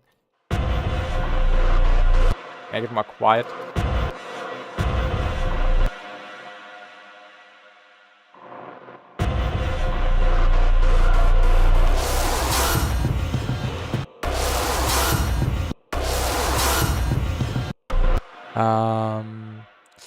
Let's get an auto filter.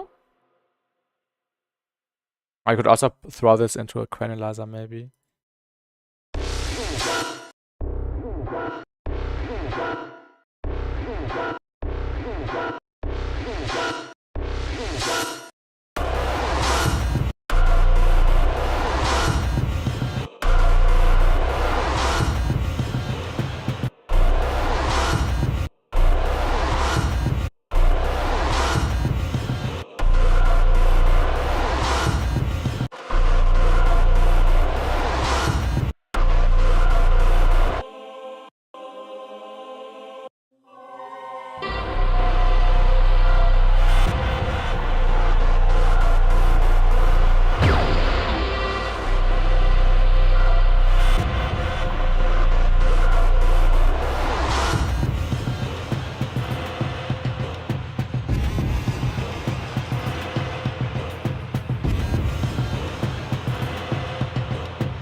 Okay, we need a really, really heavy reverb.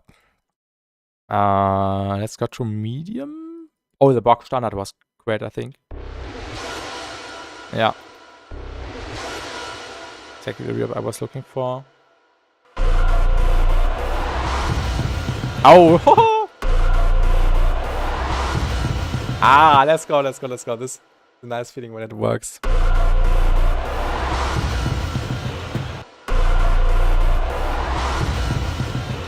I'm not quite sure about the choir riser.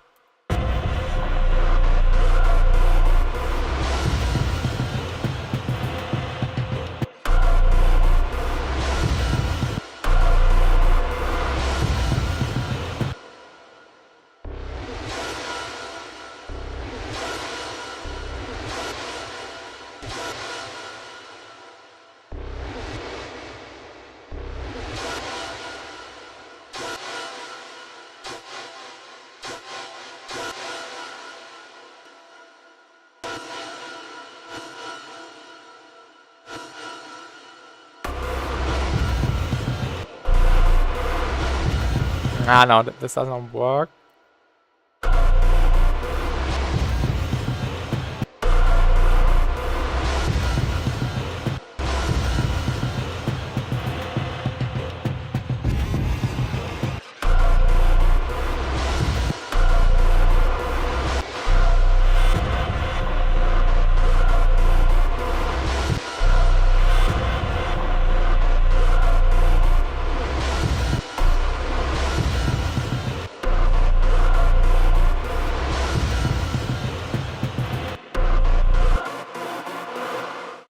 Let's get an AC1.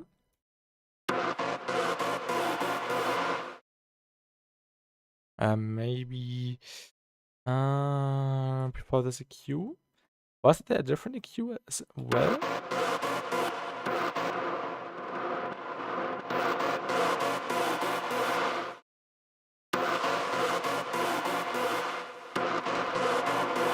That makes it better for sure.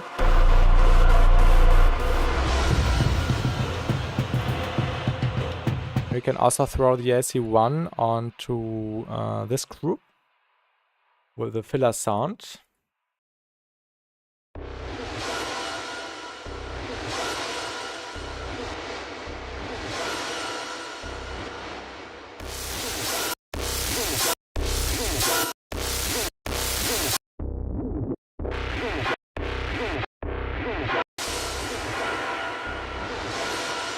Let's enable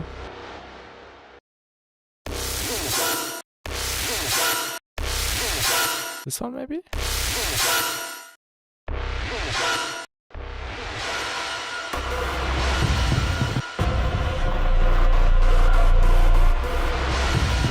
Yeah. Perfect. Maybe a little bit loud. We can throw an enhance back comp at the end. Get a little bit more control over the entire sound. Maybe also an additional EQ to clean up the frequency spectrum a tiny bit. Like in this area. Maybe. Yeah, I think the high end is okay. Have a little bit more of the really high end. Or maybe actually not.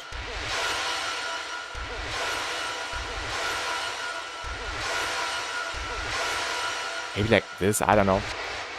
And then here.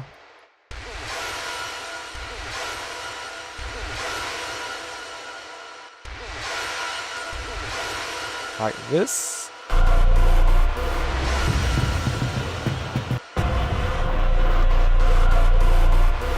And what I would also like to do is mixing in the reverb.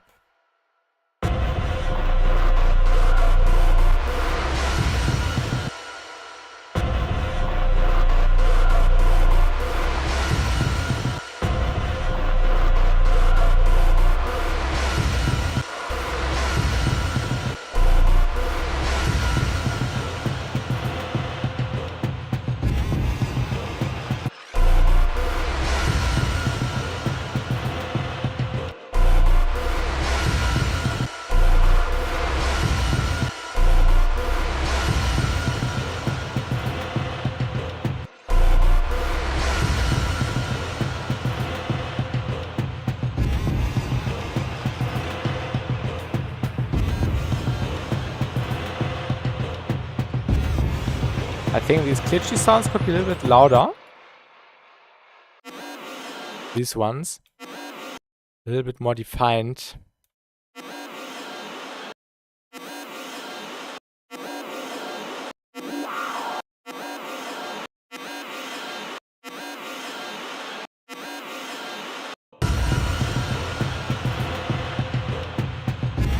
Yeah, just the EQ already does the job.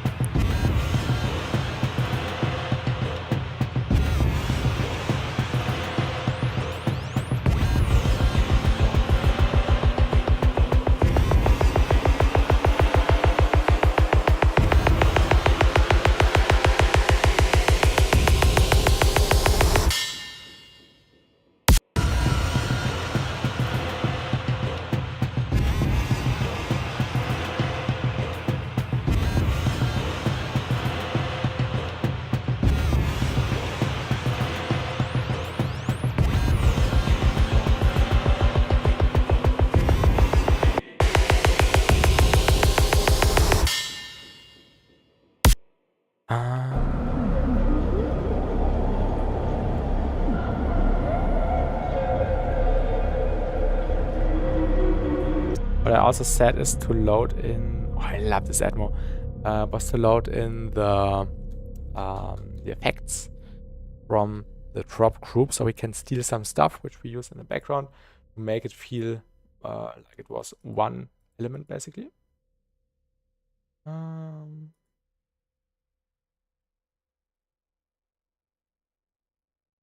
it check something? No, this is working. Okay. Okay, let's go into Ableton. Plugins. Ableton, and then the Takeout project, and then we need this version, and then just steal the sample category, and then we can just see what we can reuse and use in the background, basically. I think I will also add some words here and there. I think there was also a word sample in the group here, so this would make sense. And it did something wrong. This belongs into this gap. Okay, let's see what we have here.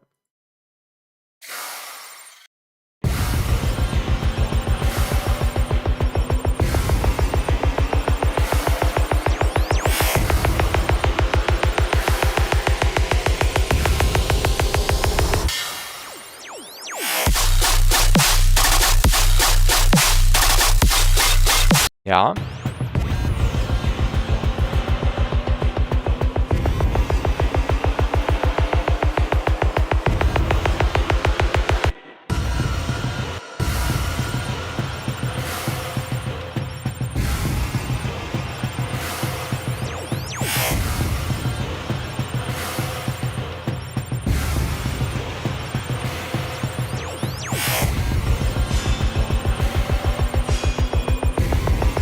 Oh yeah, this sound.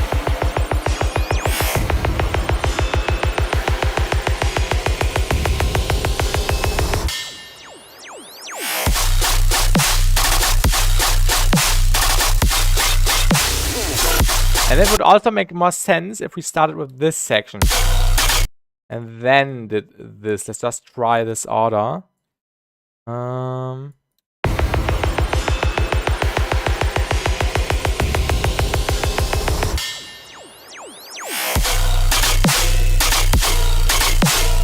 Better.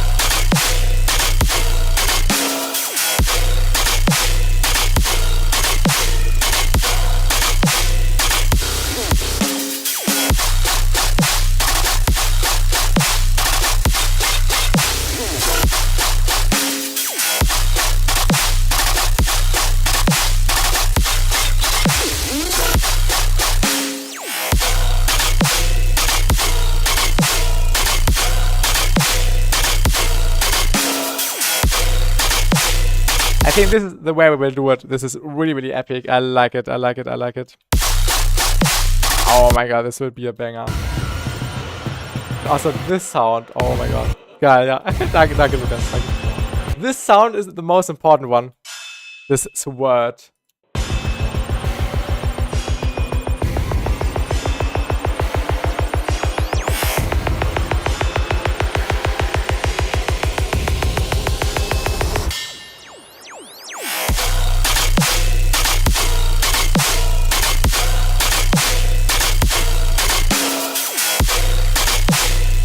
Oh my god, I love it.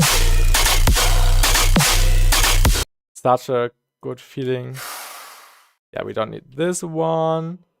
Let's just delete everything which was muted. Oh! Now I got reminded of something. Can you announce startup?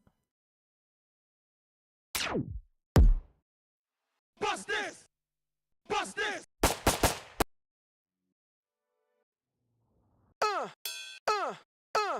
We'll add this Earth sample, which I found in the stock library of Ableton, which was really, really fun to find.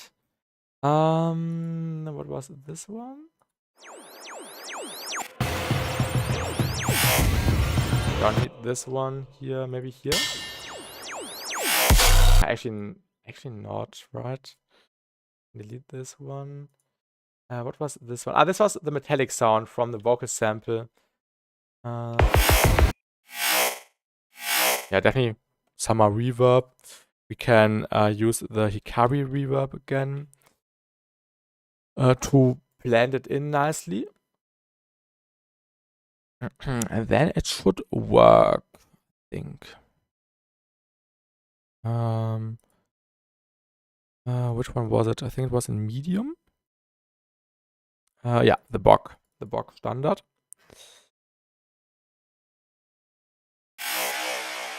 Perfect. Less high end.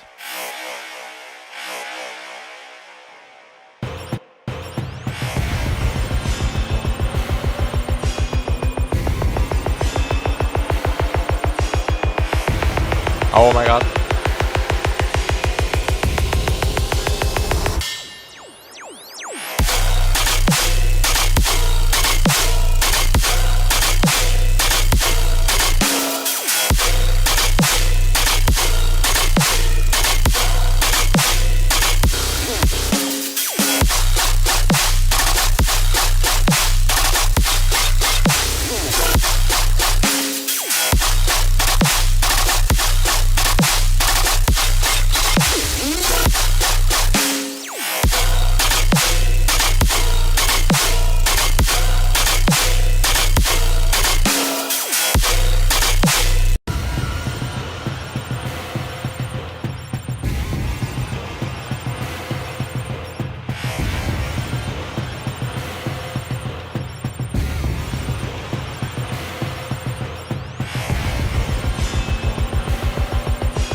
I have an idea. We can use the sample.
and these are a little bit loud.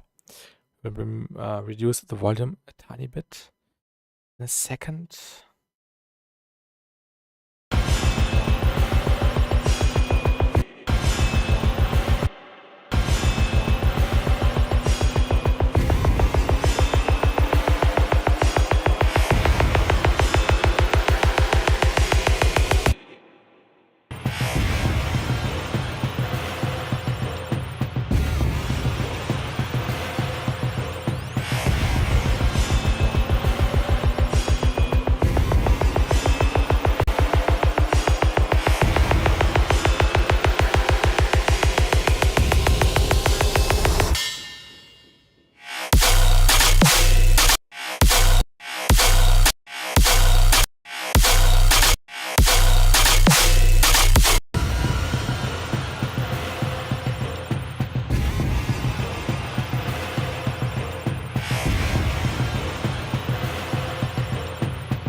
Let's quickly wash these sounds out.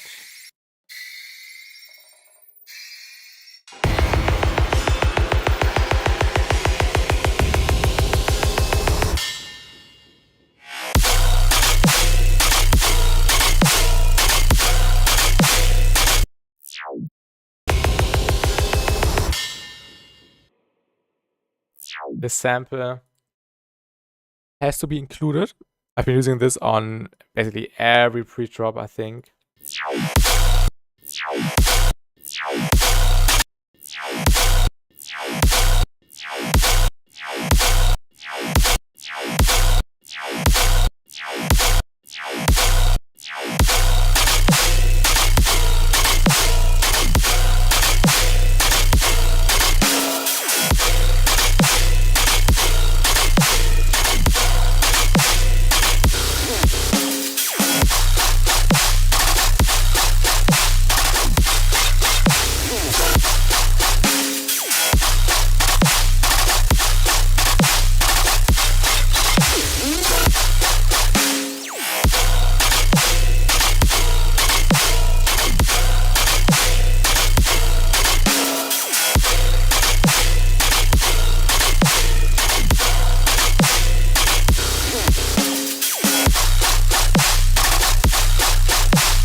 This works great.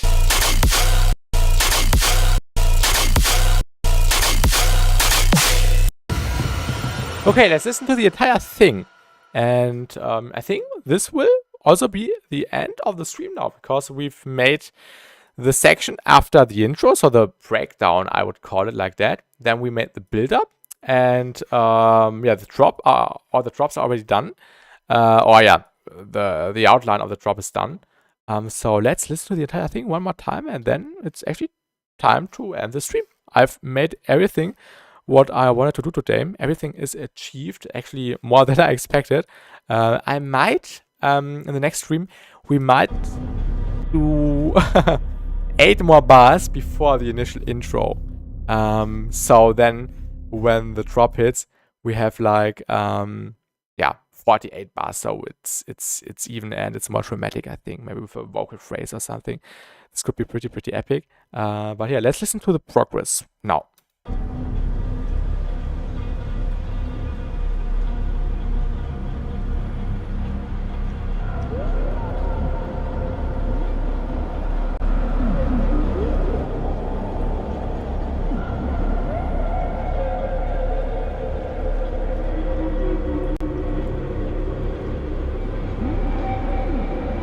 Nice.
Okay, one thing I want to address is the vocal sample.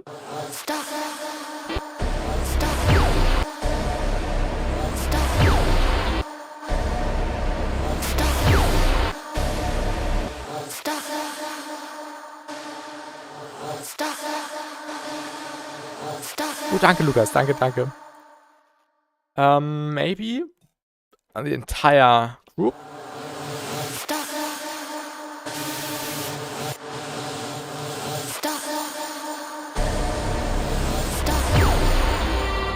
This syllable. A little bit louder.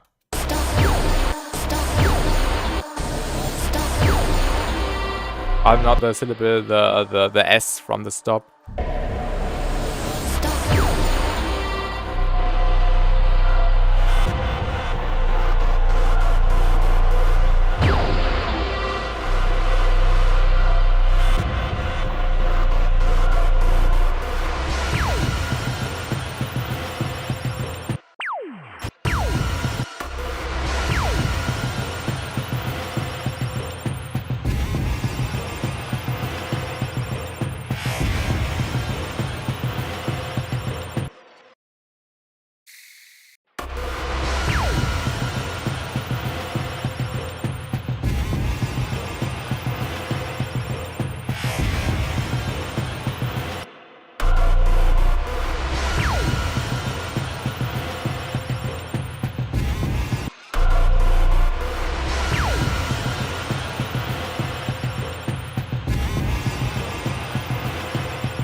Yeah, this is working really good. I just wanted to replicate my Pro L preset for my mastering chain in order to check the LU of S, because this is the LU of S I always orientate to.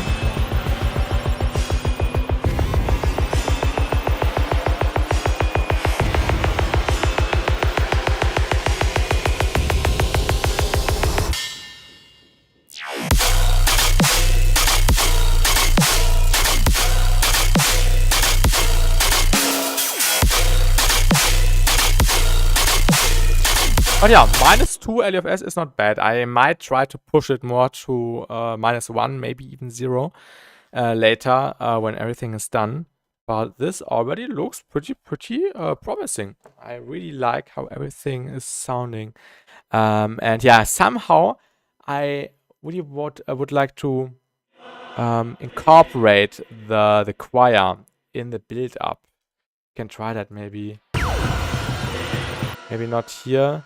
Rather like here.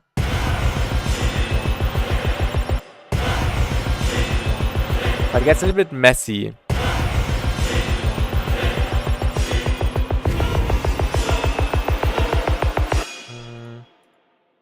I don't know, to be honest.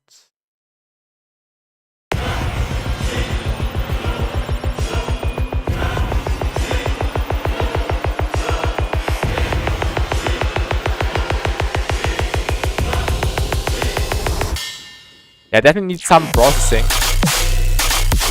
Because the choir in the drop also has some processing on it, and this is the dry version of the choir. We had this reverb. I think it's a little bit too ringy. I might steal the processing from the drop, from the choir, in order to make it work.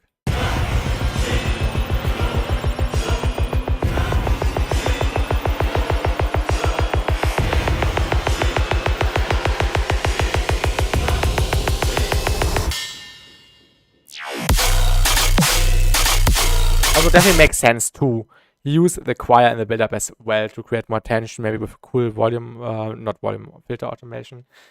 Maybe a different, or maybe less layers of the voices in the choir. I don't know. And of course we need a pre-drop vocal, which will be difficult. But yeah, we will definitely be able to find some stuff.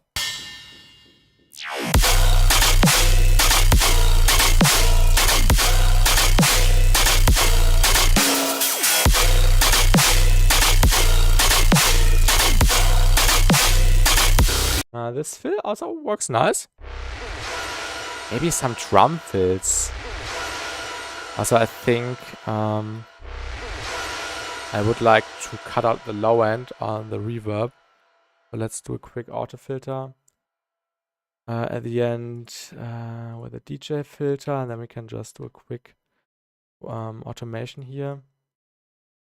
Probably like this. Yeah, that's a bit better. A bit cleaner.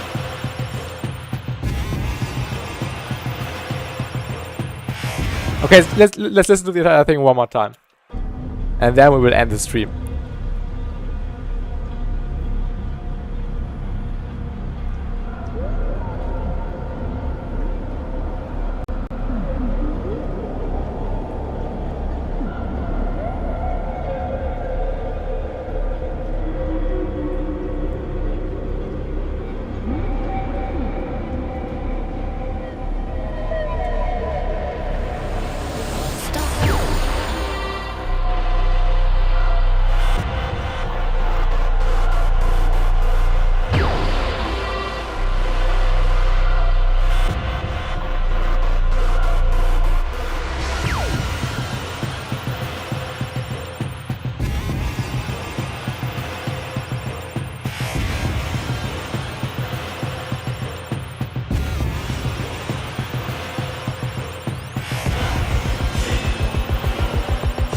Now the choir doesn't work that well right now.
Perfect. I think in the next stream we will work on a variation for the drop and also make sure in the initial drop project file we will align the arrangement like it is now, because I really like that the choir part is hitting first, because it just creates more epicness and it just feels more cohesive with the build-up and with the intro together.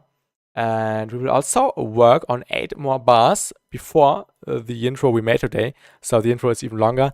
Maybe with some vocal phrases and with some strings which are playing a dramatic melody or something like that. Yeah, just some ideas. And yeah, I would say we are done for today. It was really, really fun. I did not expect it to have a result like this at the end. I'm really happy with how everything turned out. And thanks for watching, everyone. Make sure to leave a like if you enjoyed the stream, and see you in the next video or in the next stream, and have a great day. Goodbye.